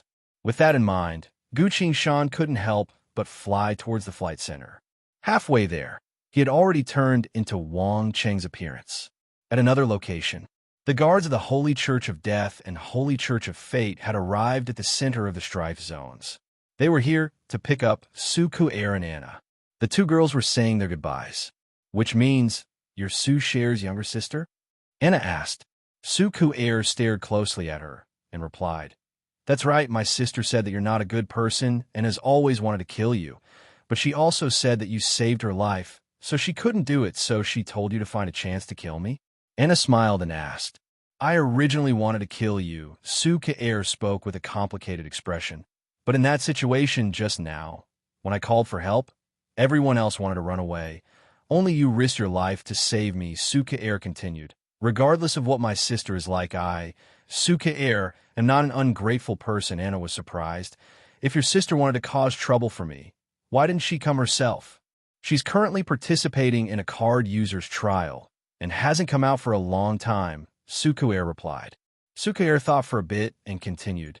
Big sis Anna, do you know where Guqin Shan is? What? Why are you looking for him? Anna cautiously asked. She looked at Sukair. Sukair's appearance is still different from her sister's, but their stature, Anna couldn't help but recall the time when she saved Sukair. Sukair said, I'm very curious. What kind of person could make two excellent women like you hate each other so much? I want to see him. As Anna was about to say something, a member of the Holy Church of Death came up and gave her a black notebook. This was the Holy Church of Death's secret notebook. Normally, only people with a certain level of status would be able to read it. Anna looked down. The most important things that happened in the Holy Church recently were clear to see. Her gaze flickered a bit as she casually gave the notebook back to the man. I understand. They're all small matters. There's no need to bother me right now, Anna said. The man excused himself and left. Anna then turned around and told Sukair, I don't hate your sister at all. You don't hate her? But she's your love rival. Sukair was a bit confused. Anna softly replied, Matters of the heart belong to us. She didn't destroy the beauty in my heart. Not to mention, your sister is a very pure person. She's just a bit stubborn, but in the end, she's not a bad girl. Sukair looked at Anna in shock and muttered, You actually think of her like that? Anna continued, All right, I can tell you one last thing. Guqin Shan is currently in a cultivation world. I don't know the coordinates of that place, but Jang Young Ho and Yi Fei Li know better. So you can return to your sister's original world to find them, but be careful. Once you go to find Guqin Shan, you won't be able to return to the strife zones for a while. Saying so, she turned around and left. Sukair froze in place, watching as Anna casually left. Even after the Holy Church of Death ship left, Sukair still didn't move. I don't care if I become a god or not. As long as I can find him, Sukair muttered to herself. But, you said, you don't hate Sukair. How is that possible? She silently thought for a while, feeling that something wasn't right. After a while, she suddenly asked, What was that black notebook that Anna read at the end? The Holy Church's guards who had been standing behind her exchanged glances. One of the older guards reported, That book looks like it's a Shrine of Death's Internal Affairs notification book. Can we get any information about it? We've always been collecting information about the other holy churches. As long as it's not too confidential, we'll be able to find out. Very well. I want to see it now, sir. Please wait a moment. A few moments later, a white notebook was presented to her. Sukair quickly read through it. Her eyebrows relaxed as she muttered in a low voice. He's clearly wanted by your people, yet you still wanted to trick me into leaving the strife zones. Gray mist began to emanate from her body uncontrollably.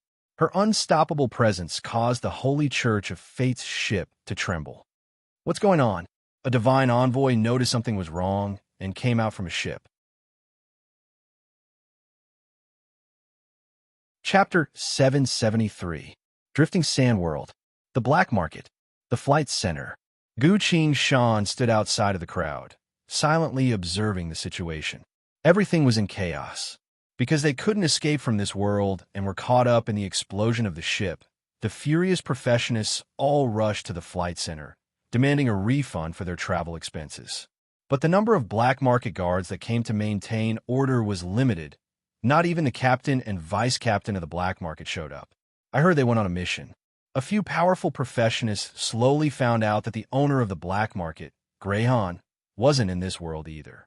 As if the news had grown wings, it silently spread throughout the entire black market. A few people with even more ulterior motives started to take this chance to plan their own desires. The first conflict occurred at the auction house. The billowing smoke and soaring flames could be seen clearly even from this far away in the flight center. Almost as if this was a signal, The flight's center fell into chaos. Quite a few people rushed out, wanting to steal the flying vehicles. The guards stopped trying to persuade them and started to fight the professionists head-on. That was how the entire city fell into chaos. Powerful auras began to rise from every corner of the black market. Various forces clashed and resisted each other in the sky above the city, causing this peaceful floating city to occasionally tremble. Gu Qingshan watched all of this from afar. He took a step back, then another, then turned around and walked away. The situation was too chaotic, so he didn't want to step into it. He went to a restaurant at the very edge of the flight center and sat down at a table in the open. "Boss," Gu Qingshan called out. As he looked around, he found that the entire restaurant was empty. The waiters and waitresses were all very knowledgeable, so they've already escaped from the powder keg that was the flight center. Gu Qingshan had no choice but to stand up, go behind the counter, and bring out a freshly prepared meal. He took a bite. This restaurant was located in the most secluded part of the flight center, so there's a reason for that. Spitting out the food in his mouth, Gu Qingshan decided not to go to the kitchen. For a chef to be able to make food of this style, it's impossible to expect his other dishes to surprise people with his taste. Gu Qingshan suddenly understood Bali and Meow a bit. Fortunately, the two of them were safe now. Gu Qingshan walked back to the outdoor dining table and began to ponder. In the sky, the red flesh wall was wriggling incessantly, looking extremely disgusting. But strangely, after the world was eaten by the desolate ancient world eater demon bug, the earthquakes gradually subsided. However, no one could leave this world. What were the gods doing? Bang! Gu Qingshan immediately turned to look. In an extremely distant desert, a giant green hand the size of the floating city reached out of the quicksand and raised high. It was different from the emerald green he had seen before. This green was indescribably disgusting. The giant green hand reached upwards as if it was trying to grab something.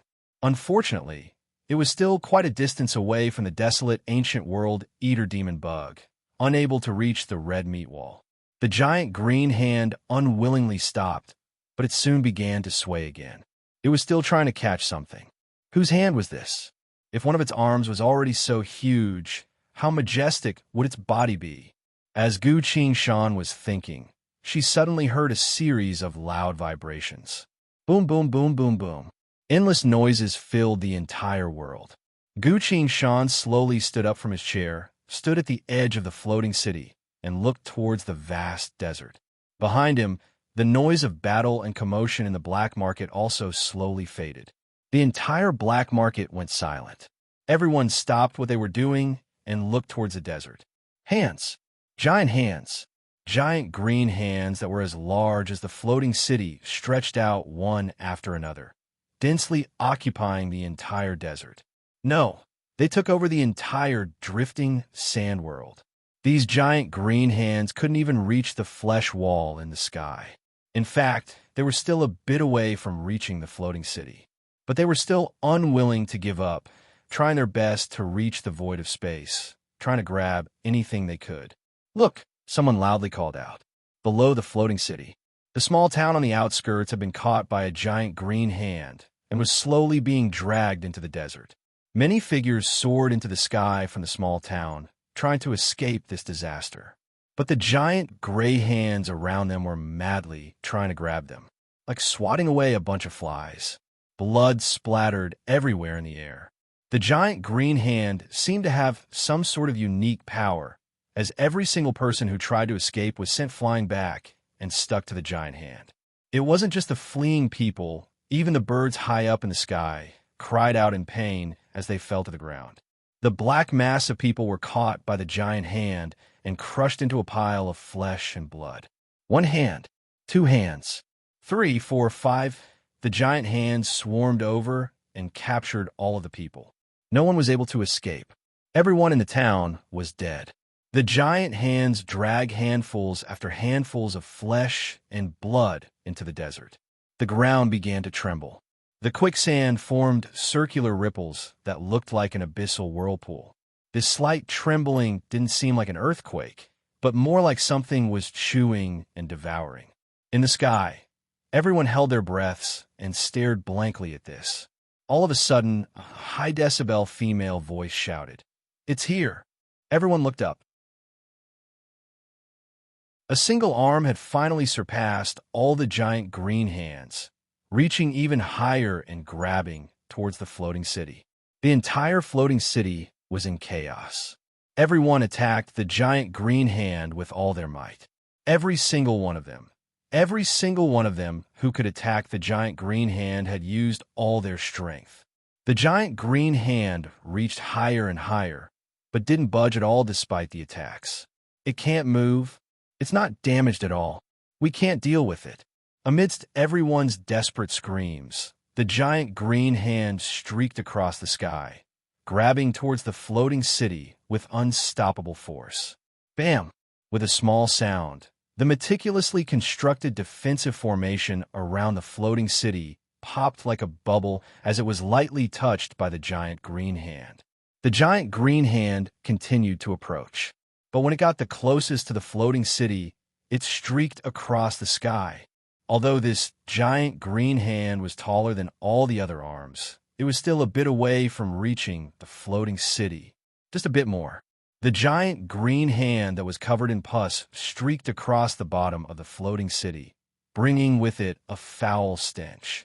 The entire floating city shuddered. "Go higher!" Suddenly, someone cried and screamed. Everyone regained their composure. Everyone used all their strength to shout loudly. "Go higher! Go higher! Go higher! Go higher!" All the commotion stopped. Everyone turned their gaze towards the center of the black market, the floating city's control center. This was the place where the floating city's controls were located. A few staff members of the black market rushed in and began to operate the sophisticated instruments. Quite a few professionists went around to protect the floating city's control center. This was only an instinctive reaction. In reality, no matter how stupid they were, they wouldn't attack the floating city's control center at this point in time. Time ticked by. Controlling the entire city to fly wasn't a simple matter. Everyone understood this, so they could only helplessly wait. At this point, the giant green hand came again. The giant green hand seemed to have reached a bit higher.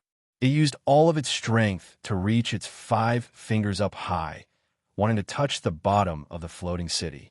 The professionists once again attacked with everything they had. Before, some were still holding back, but at this point, no one dared to think that they were lucky anymore. All sorts of spells struck the giant green hand, but it didn't budge at all.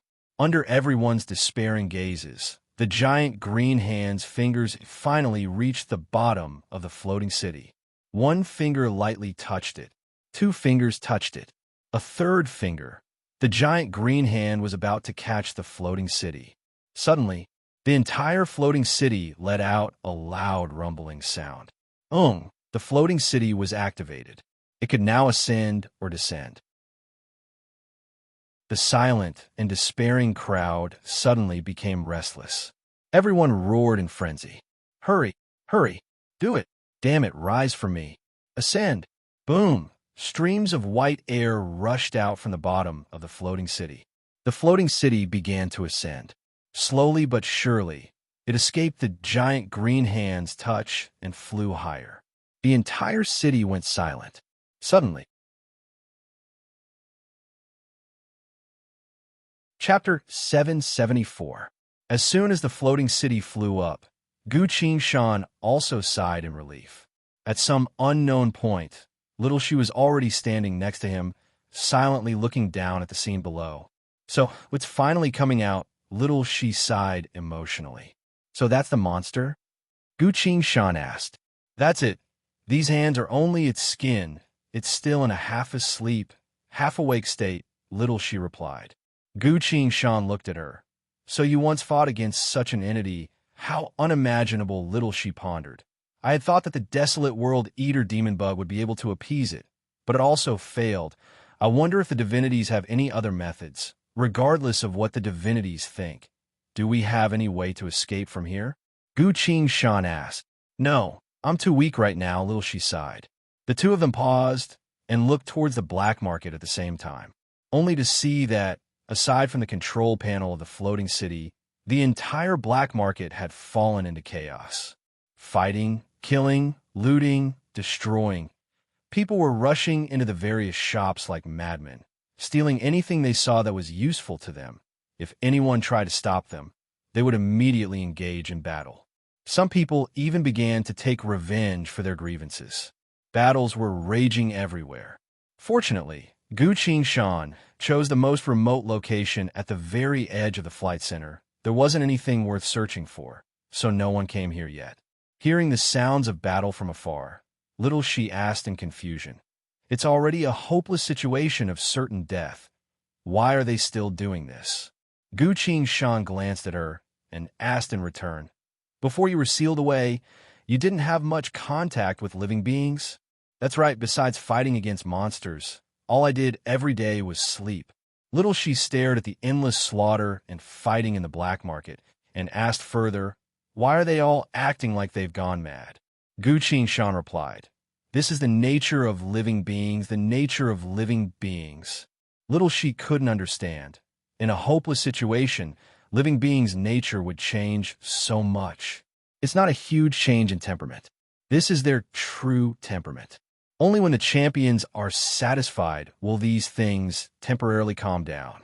After saying that, Gu Shan took out something from behind her. A pot. Various spices and ingredients were also placed on the table. He formed a hand seal and directed water to wash the pot. Then, he began to process the ingredients. Xiaoxi asked in surprise, "What are you doing now?" "Huh. This is also the nature of living beings," Gu Shan commented.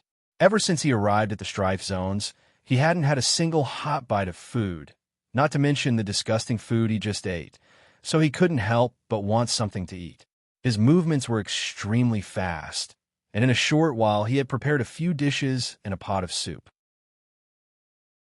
"If the enemy can't be defeated by force, I'll have to eat something first.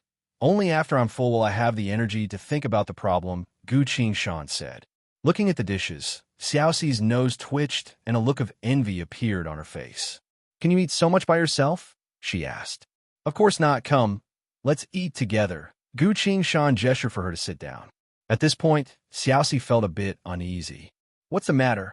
Gu Shan noticed her uneasiness and squinted her eyes to ask. Xiaoxi hesitantly replied, I might not be suitable for this." Gu Shan was a bit surprised. "It's just a meal. What's there to be suitable for?" Xiaoxi's gaze fell onto the steaming hot food and softly said, "The gods told me that in my life, there are only two things, fighting and sleeping. Fighting can purge evil. Sleeping can restore stamina. Other than that, I can't do anything else because doing so will only cause me to slowly fall into depravity." Gu Shan stayed silent for a bit, then asked, "So, you've never eaten before?" "That's right. Other than fighting and sleeping, you've never done anything else?" "That's not it." As I began to observe the world, I could feel myself changing. "What kind of change?" Gu Shan asked. Xiaoxi replied, "I began to feel that there are some things that I can get closer to, for example." Gu Shan asked. Xiaoxi took out a card and gave it to Gu Shan. Gu Shan looked at it. The card depicted a bouquet of pink flowers. He lightly shook the card. A bouquet of fragrant pink flowers appeared in his hand. "How beautiful!" Gu Shan exclaimed. He gave the flowers to Xiaoxi. Holding the flowers, Xiaoxi lightly sniffed them a few times and couldn't help but smile. "There was a time when I destroyed a world's evil. When I left, I accidentally discovered the existence of flowers. I don't know why, but I collected a bouquet of them from then on. Whenever I went to a new world, I would find a few flowers and collect them. The gods found out about my behavior. They thought it was strange, so they asked me why I was doing this." "How did you answer?" Gu Shan asked. Xiaoxi appeared nostalgic. "I said, I like these flowers, and I like to travel between worlds. From that day on, the attitude of the gods towards me changed." "Changed?" Gu Shan asked. "They seemed to be avoiding me, but there was a goddess who also liked flowers, so why was she allowed to like them, but I couldn't?" Xiaoxi asked in confusion. Looking into her pure eyes, Gu Shan was speechless. Xiaoxi continued, After that, the gods sent me to this world to fight against the monster underground. When I used everything I had to seal the monster away, the gods appeared. They used a kind of seal on me, and I fell into a deep slumber. Until recently, Gu Qingshan asked. Let's go back to the previous question. The gods didn't allow you to do anything other than fighting and sleeping. So do they usually have food and drink for themselves? Ah, they do. The gods love to hold banquets. Xiaoxi seemed to recall something and appeared a bit envious. Gu Qingshan silently smiled. He personally scooped a bowl of soup and placed it in front of Xiaoxi. Give it a try, he said. Xiaoxi was a bit nervous. But I've never drunk anything before, Gu Qingshan smiled. I promise you, the soup I make is worth a try. Xiaoxi looked at him. He nodded. Xiaoxi took a deep breath and muttered, I've always been curious about what it feels like to eat. She picked up the bowl and carefully sipped on the edge of the bowl. How does it taste? Gu Qingshan asked. He found himself a bit nervous. This was the first time he felt this kind of emotion ever since he opened his stall. Xiaoxi was stunned for a while. She lowered her head and wiped the corner of her eyes with her hand. I don't know how to describe this feeling. Chapter 775. Drifting Sand World. The ground was filled with giant green hands. The sky was completely covered by the desolate world-eater demon insects. But ironically, the only people who managed to escape from all of this were currently engaged in unprecedented chaos and frenzied slaughter. They fought over those rare treasures and collected all kinds of resources. It was as if they were trying their best to prove that as long as they did this, they would be able to live longer than others. In the most secluded corner of the floating city, this place managed to avoid the chaos and was temporarily peaceful. Little she put down her chopsticks and finished eating. I'm sorry, I ate a bit too much, she blushed. She finished all the food on the table. Gu Qingshan smiled. Don't mind it.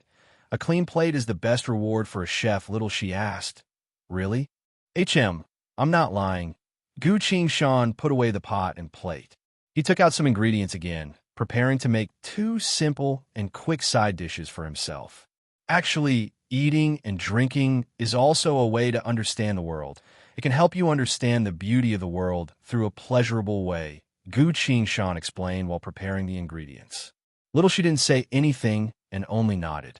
Suddenly, a figure flew over from afar and crashed into the ground near the two of them. A bright red color flowed out of his body and quickly formed a large pool of blood. The figure laid motionless on the ground. Gu Qingshan glanced at him, put the first dish on the table, and walked towards a man.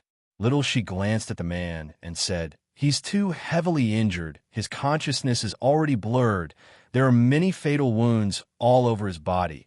He probably can't be saved, I know, Gu Qingshan replied, crouched down in front of the man, and carefully observed him. This man was wearing a solemn-looking dark-colored suit, seemingly a member of a certain public organization. What are you doing? Little she curiously asked. Another way to understand the world, Gu Qingshan replied. He put his hand on the man's forehead. Soul reading activated. A few moments later, the man passed away in a daze. Gu Qingshan returned, washed her hands, and continued cooking the second dish. Just now, little she hesitantly said. This is called soul reading, a technique used by cultivators to obtain more information through understanding other people's experiences, Gu Qingshan explained. This person was from a military of an interstellar empire and was a high-ranking general of the empire. This time, he had come to the black market privately to resell a batch of firearms. He did provide some information and knowledge, allowing Gu Qingshan to understand the strife zones a bit better. The 2 dishes were done. Gu Qingshan scooped a bowl of rice and started eating. Xiaoxi thought quietly for a while and couldn't help patting Gu Qingshan. What? Gu Qingshan put down her chopsticks and asked. Little Dusk moved her forehead closer to his and said, If you want to know anything about the age of old, you can actually search my soul. I know a lot of things. Gu Qingshan was both annoyed and amused at the same time and knocked her forehead with her hand. Soul reading is a bit dangerous. I won't randomly search your soul. Ah, so that's why I thought I could help you out a bit. Little Dusk rubbed her aching forehead and sat back down. Seeing her a bit disappointed, Gu Shan smiled. Little Dusk, if I want to know anything, I could just ask you, Little Dusk happily replied. That's right, this is both simple and safe. To think of something like that, how smart. Gu Shan shook his head and continued eating. He suddenly remembered something. Looking around to make sure no one was paying attention to this place, Gu Shan went into the restaurant, silently took out the number 109 coin from the kitchen and muttered, "Iced drink." The fridge appeared. He quickly took out a bottle of liquor and put it back in. Returning to the open-air dining area, he opened the bottle and drank while eating. This feels so good. Little Dusk only glanced at him and understood. He's probably drinking soup. I've already drunk the soup. How embarrassing. I've drunk all the soup that he made. Little Dusk blushed a bit. Gu Shan glanced at her and asked in surprise, what's wrong with your face? Little Dusk hurriedly turned back to the black market and quickly replied, It's nothing. I'm just curious when those people will stop. Gu Shan shifted her attention to the black market as well. Several particularly powerful presences were each occupying a part of the territory. They were testing each other out. From the looks of it, these combatants weren't satisfied with the treasures they've already obtained. They were eager for more. Gu Shan scowled. It looks like they're going to fight for a while longer. Let's sit for a bit longer, fighting for the sake of taking someone else's things. How boring, Little Dusk commented. They won't. How could anything go wrong in such a desperate situation? Gu Shan shook her head. As soon as she said so, a blinding light illuminated the entire world. The figure of light had appeared. It represented the supreme gods and appeared in the sky. All of the disputes ceased. True God, I am your lowliest servant. Please save me, someone shouted. A follower had already knelt down and cried, Oh, venerable God, I am a devout follower of the God of mysteries. I beg you, please save me. The frenzied and cruel killing in the black market disappeared without a trace. The combatants whose hands were stained with blood only took the blink of an eye to turn into devout followers of truth, kindness, and beauty. They knelt on the ground, doing everything they could to express their loyalty and faith to their God. Even someone as experienced as Gu Shan couldn't help but chuckle at this. He muttered, God does not save those who despise life. This was the first line of the Holy Bible of life. From the memory of the general, just now, Gu Shan was only thinking about it, so she casually said it. That general was a devout follower of the God of life.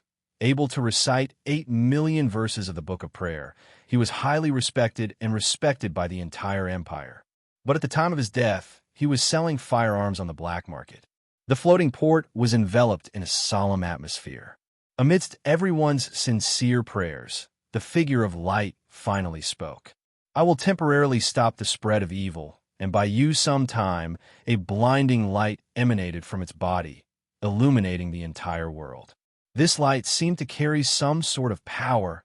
As the giant green hands sensed this blinding light and slowly retreated back into the desert, the calamity slowed down.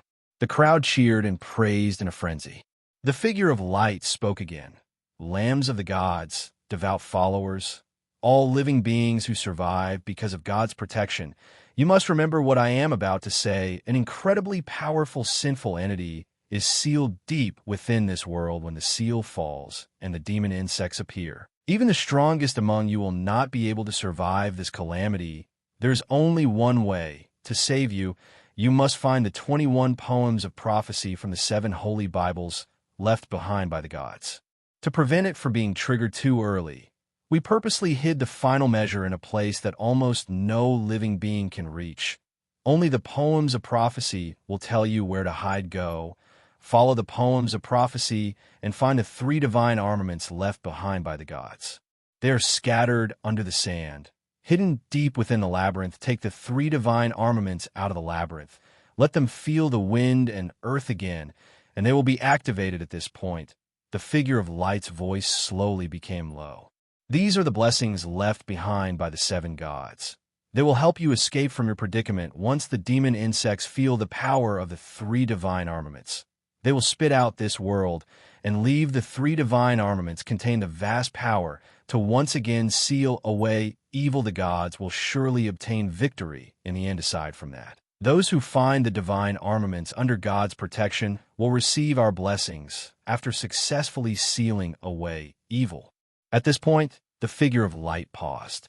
Everyone's hearts were raised. Everyone was waiting for the figure of light to announce the blessings of the gods. Under the watchful eyes of countless people, the figure of light finally made its final declaration. Chapter 776. After saying that, the figure of light scattered into countless sprites of light and disappeared. The world only calmed down for a split second. The black market seemed to have exploded as quite a few people loudly discussed among themselves.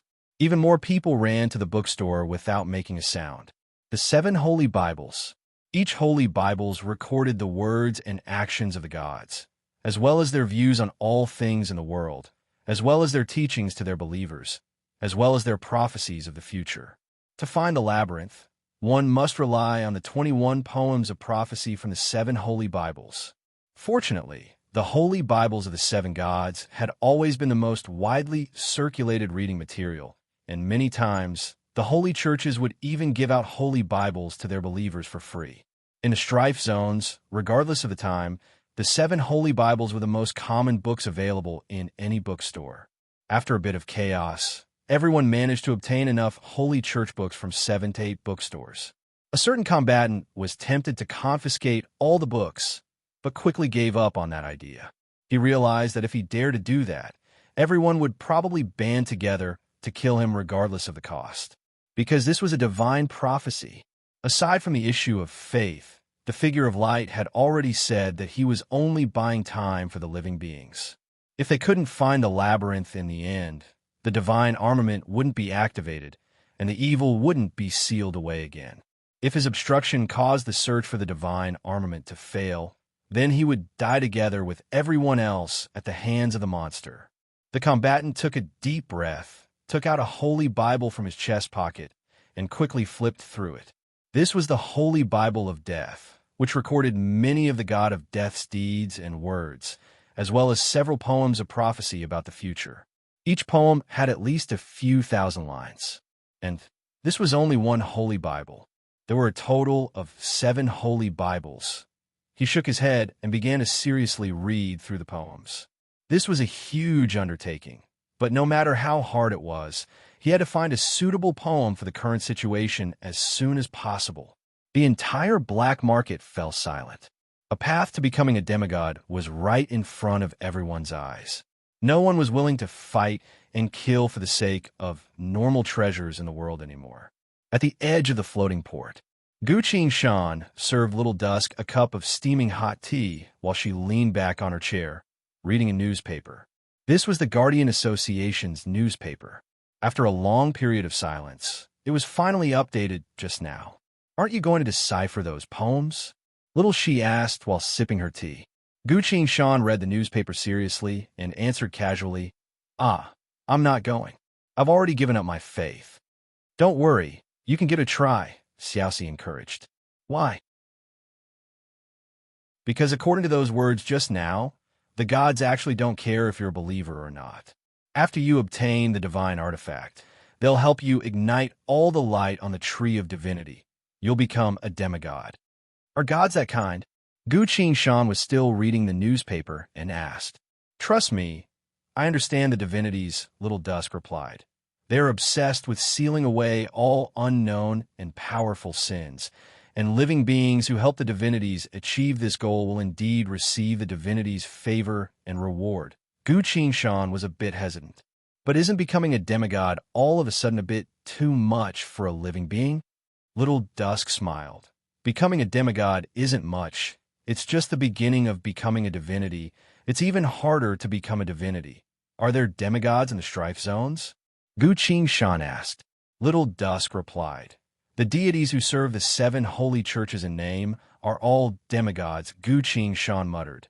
"Deities who serve the deities, according to the military officer's memories." Gu Shan knew that every divinity has a deity who serves the deity. The deity who serves the true God takes care of their daily affairs and loyally carries out all of their orders. Gu Shan suddenly recalled the black dog that accompanied Anna at the time. How strong was it? Demigod, huh? Do you think I should give it a try? Gu Shan asked. Little Dusk replied. That's right, becoming a demigod will greatly increase your strength. Your cultivation will most likely directly leap to a very high realm. Your card rank will also directly surpass the rank of a gray card and jump several ranks at once. That's possible, Gu Shan mused. To be honest, he was also a bit tempted. Little Dusk stood up. Let's go, we're going to find the 7 holy Bibles to study the poems of prophecy. I know the 7 divinities very well, so I should be able to find the corresponding 21 poems, she continued. We can decipher the poems and find out where the labyrinth is. Then we'll go to the divinity's labyrinth together, take out the divine armaments, and seal away the evil. Gu Shan silently looked at her and asked, You've already been sealed away by the divinities once. Why do you? Still want to help them with something like this? Don't you want revenge? Little Dusk was confused. Revenge? What do you mean by revenge? Gu Shan hesitated for a bit before answering. It's when someone did something bad to you, you want them to feel the same thing. Little Dusk smiled faintly. The divinities are only afraid of me, Gu Shan asked. But they sealed you away. Little Dusk looked at him. That was in the past. What I'm doing now has nothing to do with them. I just want to help you become a demigod. Gu Shan fell silent. He slowly put the newspaper back on the table. Unlike before, the newspaper this time wasn't white with black text, but completely black, almost like the curtain of night that shrouded everything. Lines of burning text appeared on the black paper. The final announcement, the 900 million world layers alliance has been destroyed. Billions of worlds have fallen into darkness. That monster is currently fighting against the Demon King Order for the authority of destruction. Regardless of who wins or loses, the only thing that awaits living beings is slavery or death. Attention, this is the final message from the Spire Keeper Association before it collapsed. Everything has come to an end. Farewell, friend. When Gu Shan no longer looked at the newspaper, the burning text began to spread across the black paper. The flames devoured the entire newspaper. Within the intense flames, the former glory of the Spire Keeper Association was reduced to ash, disappearing from the 900 million world layers. The 900 million world layers alliance had also been destroyed. An era had ended. The curtains of the apocalypse were slowly rising.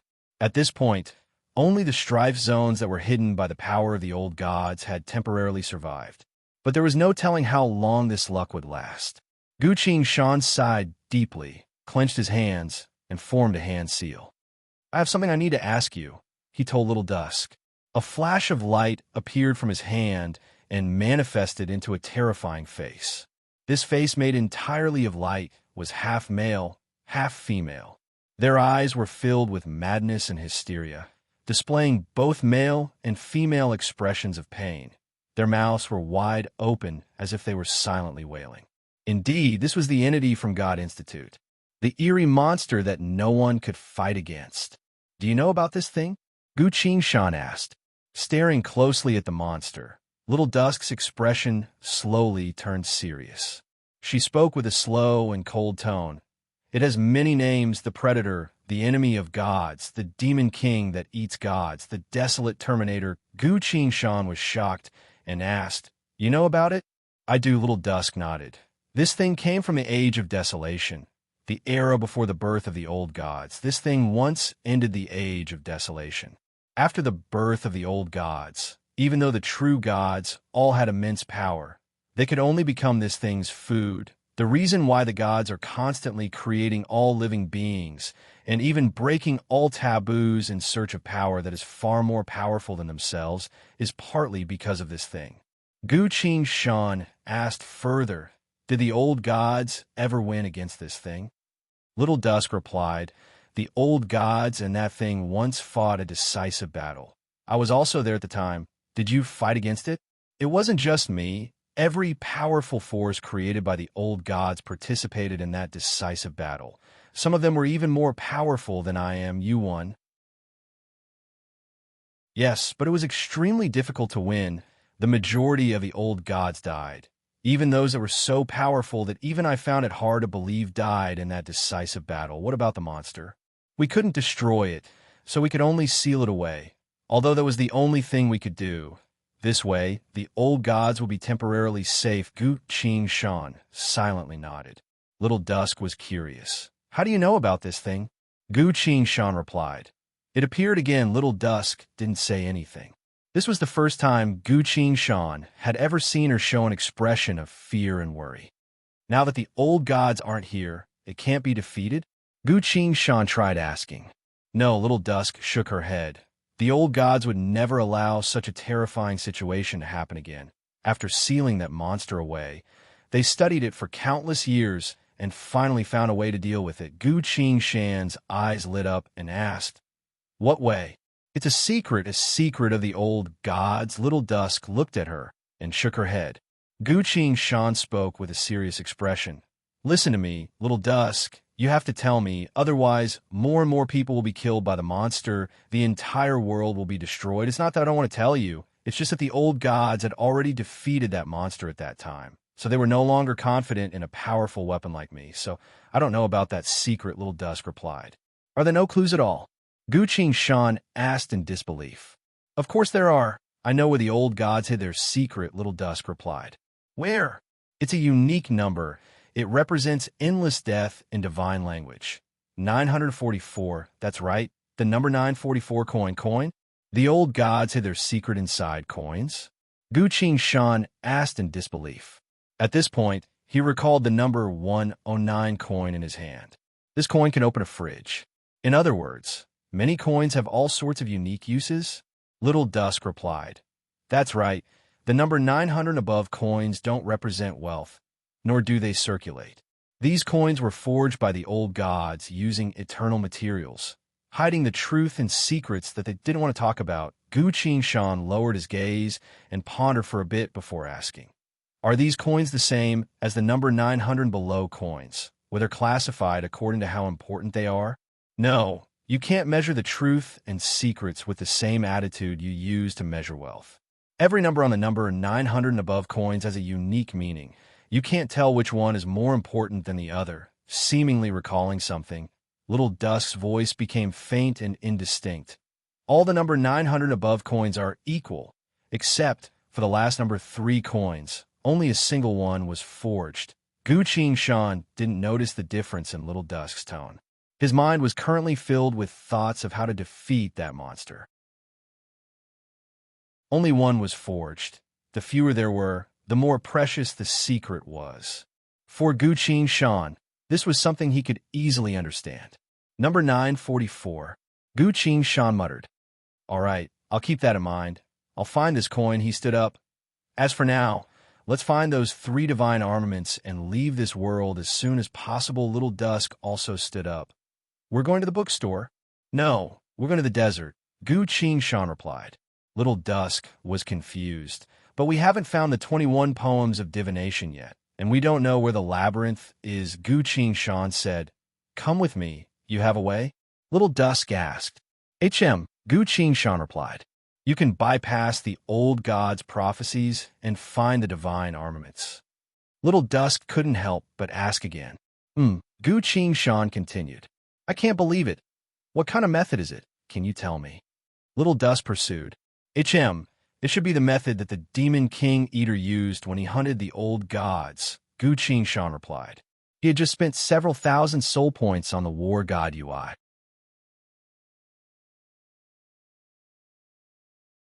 Chapter 777. Looking back at the River of Time. The scattered worlds were like weak sparks outside of a raging flame, always fading away. The various powerful organizations and Lord-class combatants of the 900 million world layers wouldn't pay any attention to them. That was why the Demon King Order had never met any strong resistance here. It had always obtained slaves, soul points, world origin, and everything else it needed from these weak and tiny worlds. But now, the situation had changed. An unimaginable event had interrupted the Demon King Order's invasion of the scattered worlds. The desolate Terminator had awakened in God Institute. Facing its unparalleled power, the The Spire Keeper Association and the 900 Million World Layers Alliance were destroyed one after another.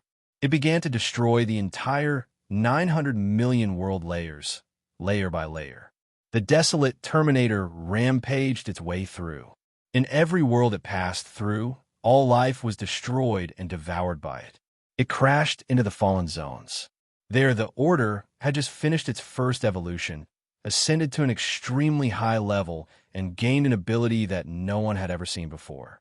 It was World's Apocalypse Online, Demon King Ascension. Within the 900 million world layers, the desolate Terminator had never met a worthy opponent, not even the Order. It had broken through over half of the fallen zones. Countless demons, demonized, and true demons had their souls sucked away, becoming its food. At the very last moment, the Lord of True Demons had accomplished something. Under the Demon King Order, as guidance, he had used all of the Fallen Zone's power to summon a corpse from the River of Time. Other than the Order and the Lord of True Demons, no one knew where this corpse came from. The Lord of True Demons had gathered all the remaining true demons to repair this corpse day and night. When the desolate Terminator was about to destroy the entire Fallen Zones, the Order had awakened that corpse. The desolate Terminator had finally met a worthy opponent and fell into a long and bitter battle. The battle continued. The 900 million world layers was on the brink of destruction. But on the contrary, the Demon King Order no longer had the energy to pay attention to the scattered worlds. The Order had retreated from the scattered worlds. These worlds welcomed a brief period of peace. Right as Gu Qing Shan arrived at Drifting Sand World, Shen Wu World, Baihua Sect, under the shroud of night, everything returned to silence. Qin Shaolu closed the door of the room, pasted warning talismans on the wall, and set up dozens of magic circles. Only then did he feel slightly relieved. He turned around and looked at the people in the room. White Goose, Xiao Xiao, Qing Ro, Wan Air, and himself. The disciples of Baihua Sect, aside from Gu Qing Shan, were all here. White Goose asked, Shaolu, why did you secretly gather us so late at night? Xiao Xiao yawned and said, Yeah, I almost fell asleep. When I turned over and saw your communication talisman, I was startled. Qing Ro appeared worried. Second brother, your talismans and formations are more than enough to isolate everything. Just tell me what you need. Xiao Lu looked at everyone and said solemnly, Don't you have any doubts about that little girl? Hearing this, everyone immediately relaxed. Wana rubbed her eyes and recovered her sleepy state. So it's about that. I thought it was something big. A few days ago, a little girl appeared on the throne of 10,000 flowers, calling herself the 100 Flowers Fairy. After that, she taught Qin Shaolu a lesson for being rude. Facing the crowd that rushed over, the little girl hesitated for a bit before saying that she was a guest of the 100 Flowers Fairy. In front of everyone's doubtful gazes, she showed a few of the 100 Flowers Fairy's tokens.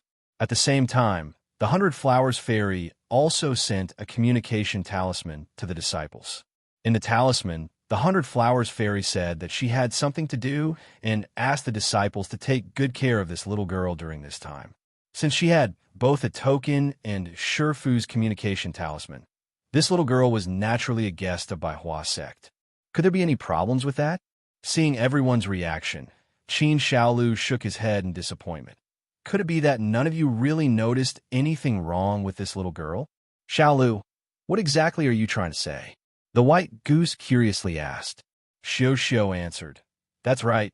We have Shifu's tokens, and Shifu herself also sent us a communication talisman. All we need to do is follow Shifu's instructions and treat our guests well. One was interested and asked, What's wrong with that little girl? Second brother, why don't you tell us? If you think about it carefully, you'll notice that there's something wrong with her. Qin Shaolu spoke in a low voice. Something wrong? Everyone fell into thought. Warner shook her head. She's having a lot of fun playing with me. I like her. What do you play?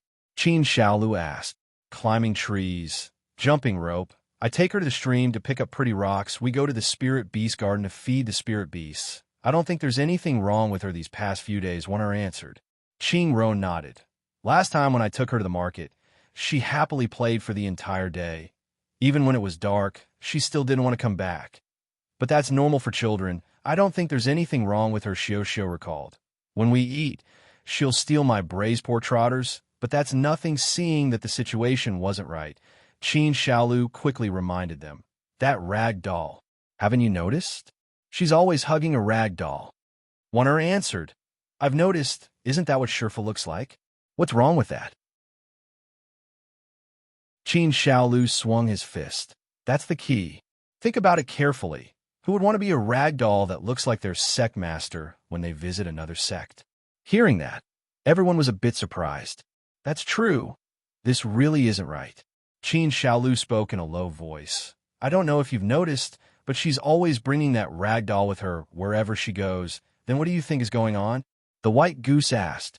I think that there's definitely something strange about that rag doll. Perhaps it even has some sort of power, Qin Xiaolu said. How could a rag doll have power? The white goose asked.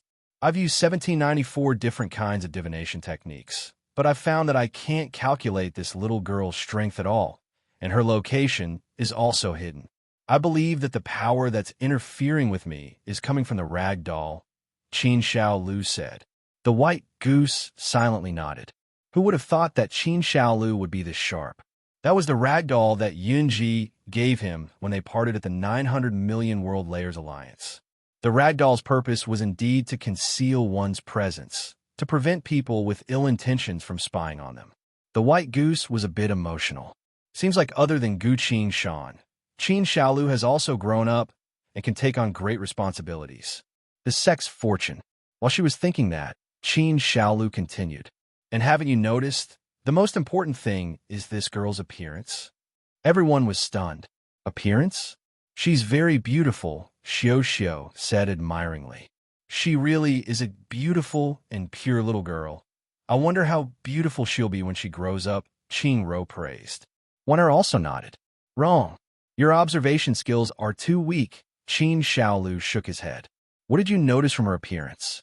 The white goose asked. Qin Xiaolu pursed his lips, then finally said something that shocked everyone.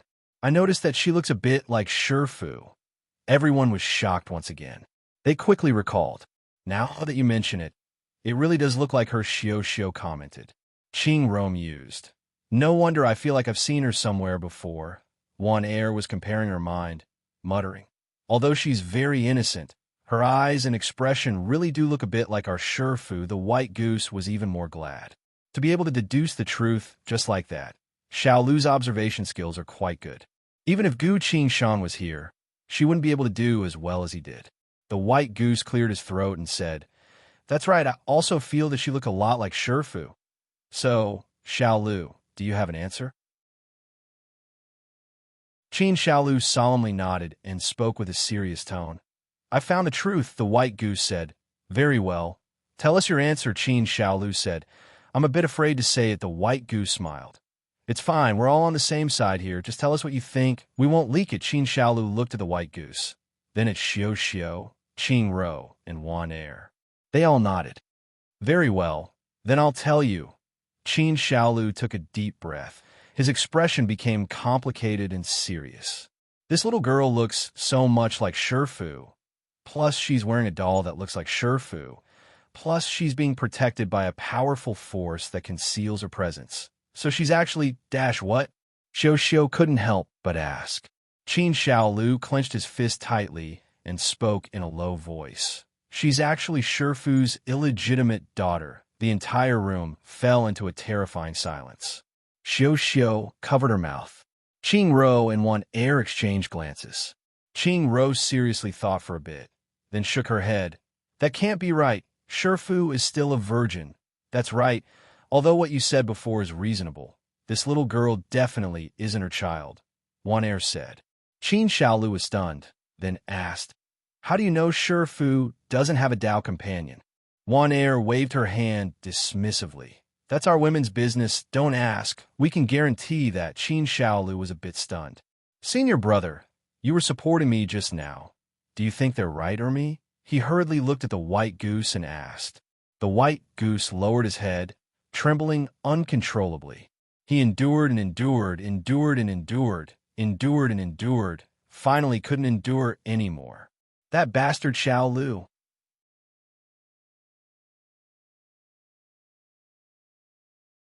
Chapter 778. Inside the desolate world, eater demon bug's stomach. Drifting sand world. The black market. Someone loudly shouted. We've found a poem of divination. Those who want to know, please bring your treasures to us for a trade. Any number 200 coins, high-value treasures, or other poems of divination are welcome. Everyone turned to look. This person was a famous combatant. After he spread the news, he had the members of his organization prepare for battle, because someone might come to fight and try to obtain the poem of divination by force. A 3-meter-tall, robust man walked over and stood not too far away from him.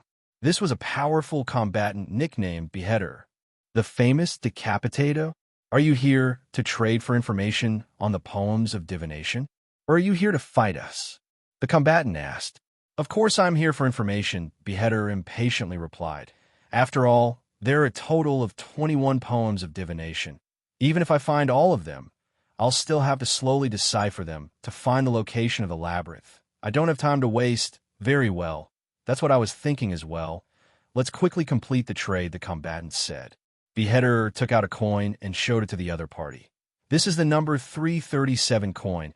I'm sure you already know what it does. I'll trade it for your information. That expert looked at the coin in the other party's hand and instantly laughed. Very well. I'm very satisfied with this item. Deal. Everyone silently watched as they completed the trade. A few moments later, the entire black market began to trade information on the poems of divination. There weren't any large-scale battles. After all, fighting would take up a lot of time, and every bit of wasted time meant that someone else would be closer to becoming a demigod.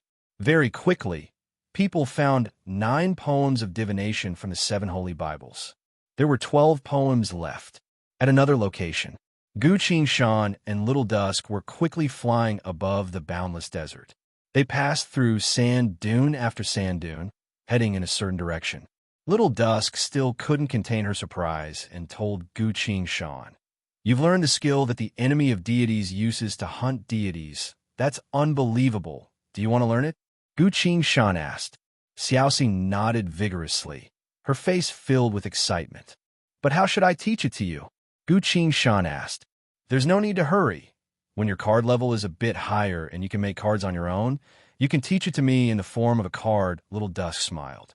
"You can do that?" Gu Shan was surprised.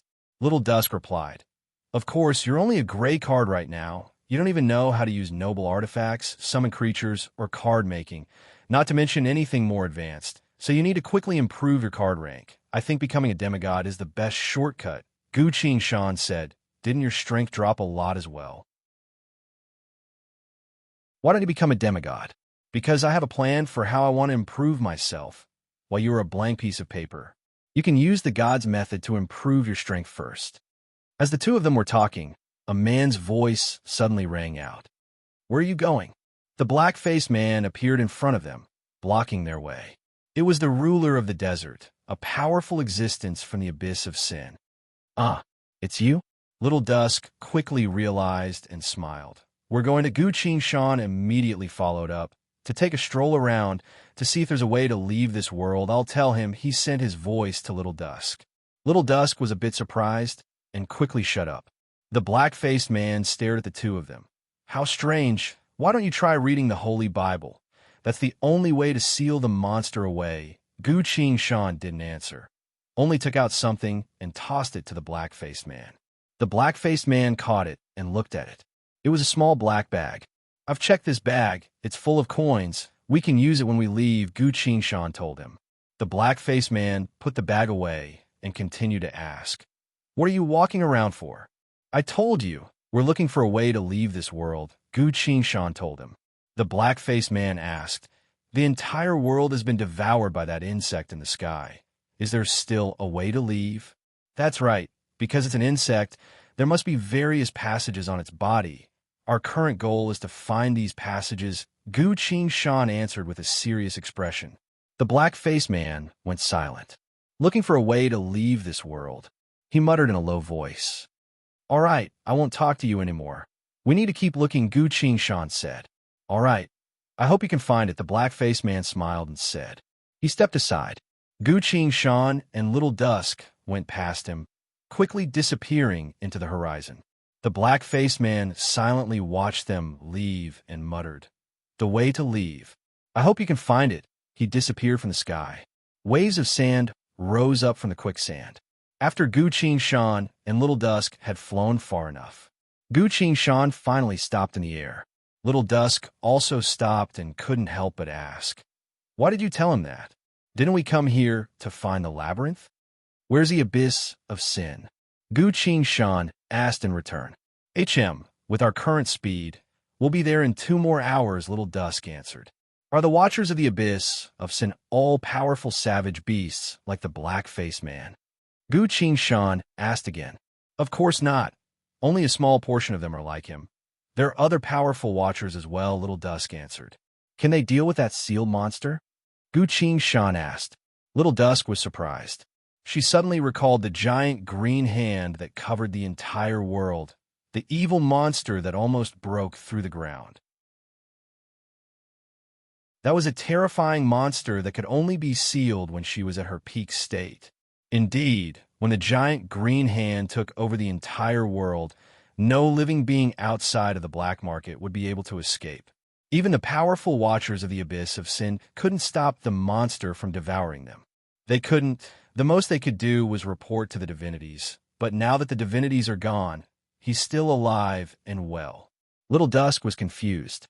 Gu Shan sighed and said, "This scorpion is no longer the original him." If that's the case, the figure of light's appearance might have been triggered by the Watchers of the Abyss of Sin before they died, Little Dusk asked. "Why do you say that?" Gu Shan answered, "Because the place where he appeared is where the labyrinth is. He's blocking our way into the labyrinth," Gu Shan continued. "They were on the same ship as me, and they also wanted to leave this world, but now he's blocking my way and giving off undisguised killing intent, obviously not welcoming me to take the divine armament," he continued. "But what kind of entity wouldn't welcome me to take the divine armament? The entire world wants to activate the divine armament. But there's only one thing that doesn't want that to happen. That sealed monster, that monster must have used a method that we can't understand to bypass the figure of light seal and entered the scorpion's body." Little Dusk couldn't help but shake her head. "That alone is enough to make you suspect that he's not the original him?" Gu Shan replied, "Of course not. Using the process of elimination, there's probably no one in the entire drifting sand world who could easily deal with a savage creature like him and even use his body. In truth, I was only confirming this when I gave him the black bag of money. We agreed to split the money in the bag evenly, but he didn't know about that at all. The real him is extremely embarrassed about this. He wouldn't have accepted it without saying a word like he did just now." Gu Shan's voice became a bit dejected.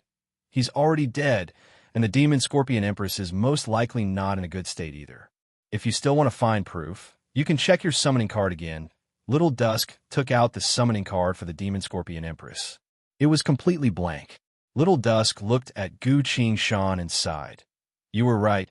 It seems we need to think of a way to deal with him in order to enter the labyrinth." Gu Shan smiled bitterly. "It's not just him. The entire Watchers of the Abyss of Sin are probably inside the labyrinth right now that you're tuning in to the Warrior Lore YouTube channel. Don't forget to subscribe and join us on this journey to catch the most captivating stories.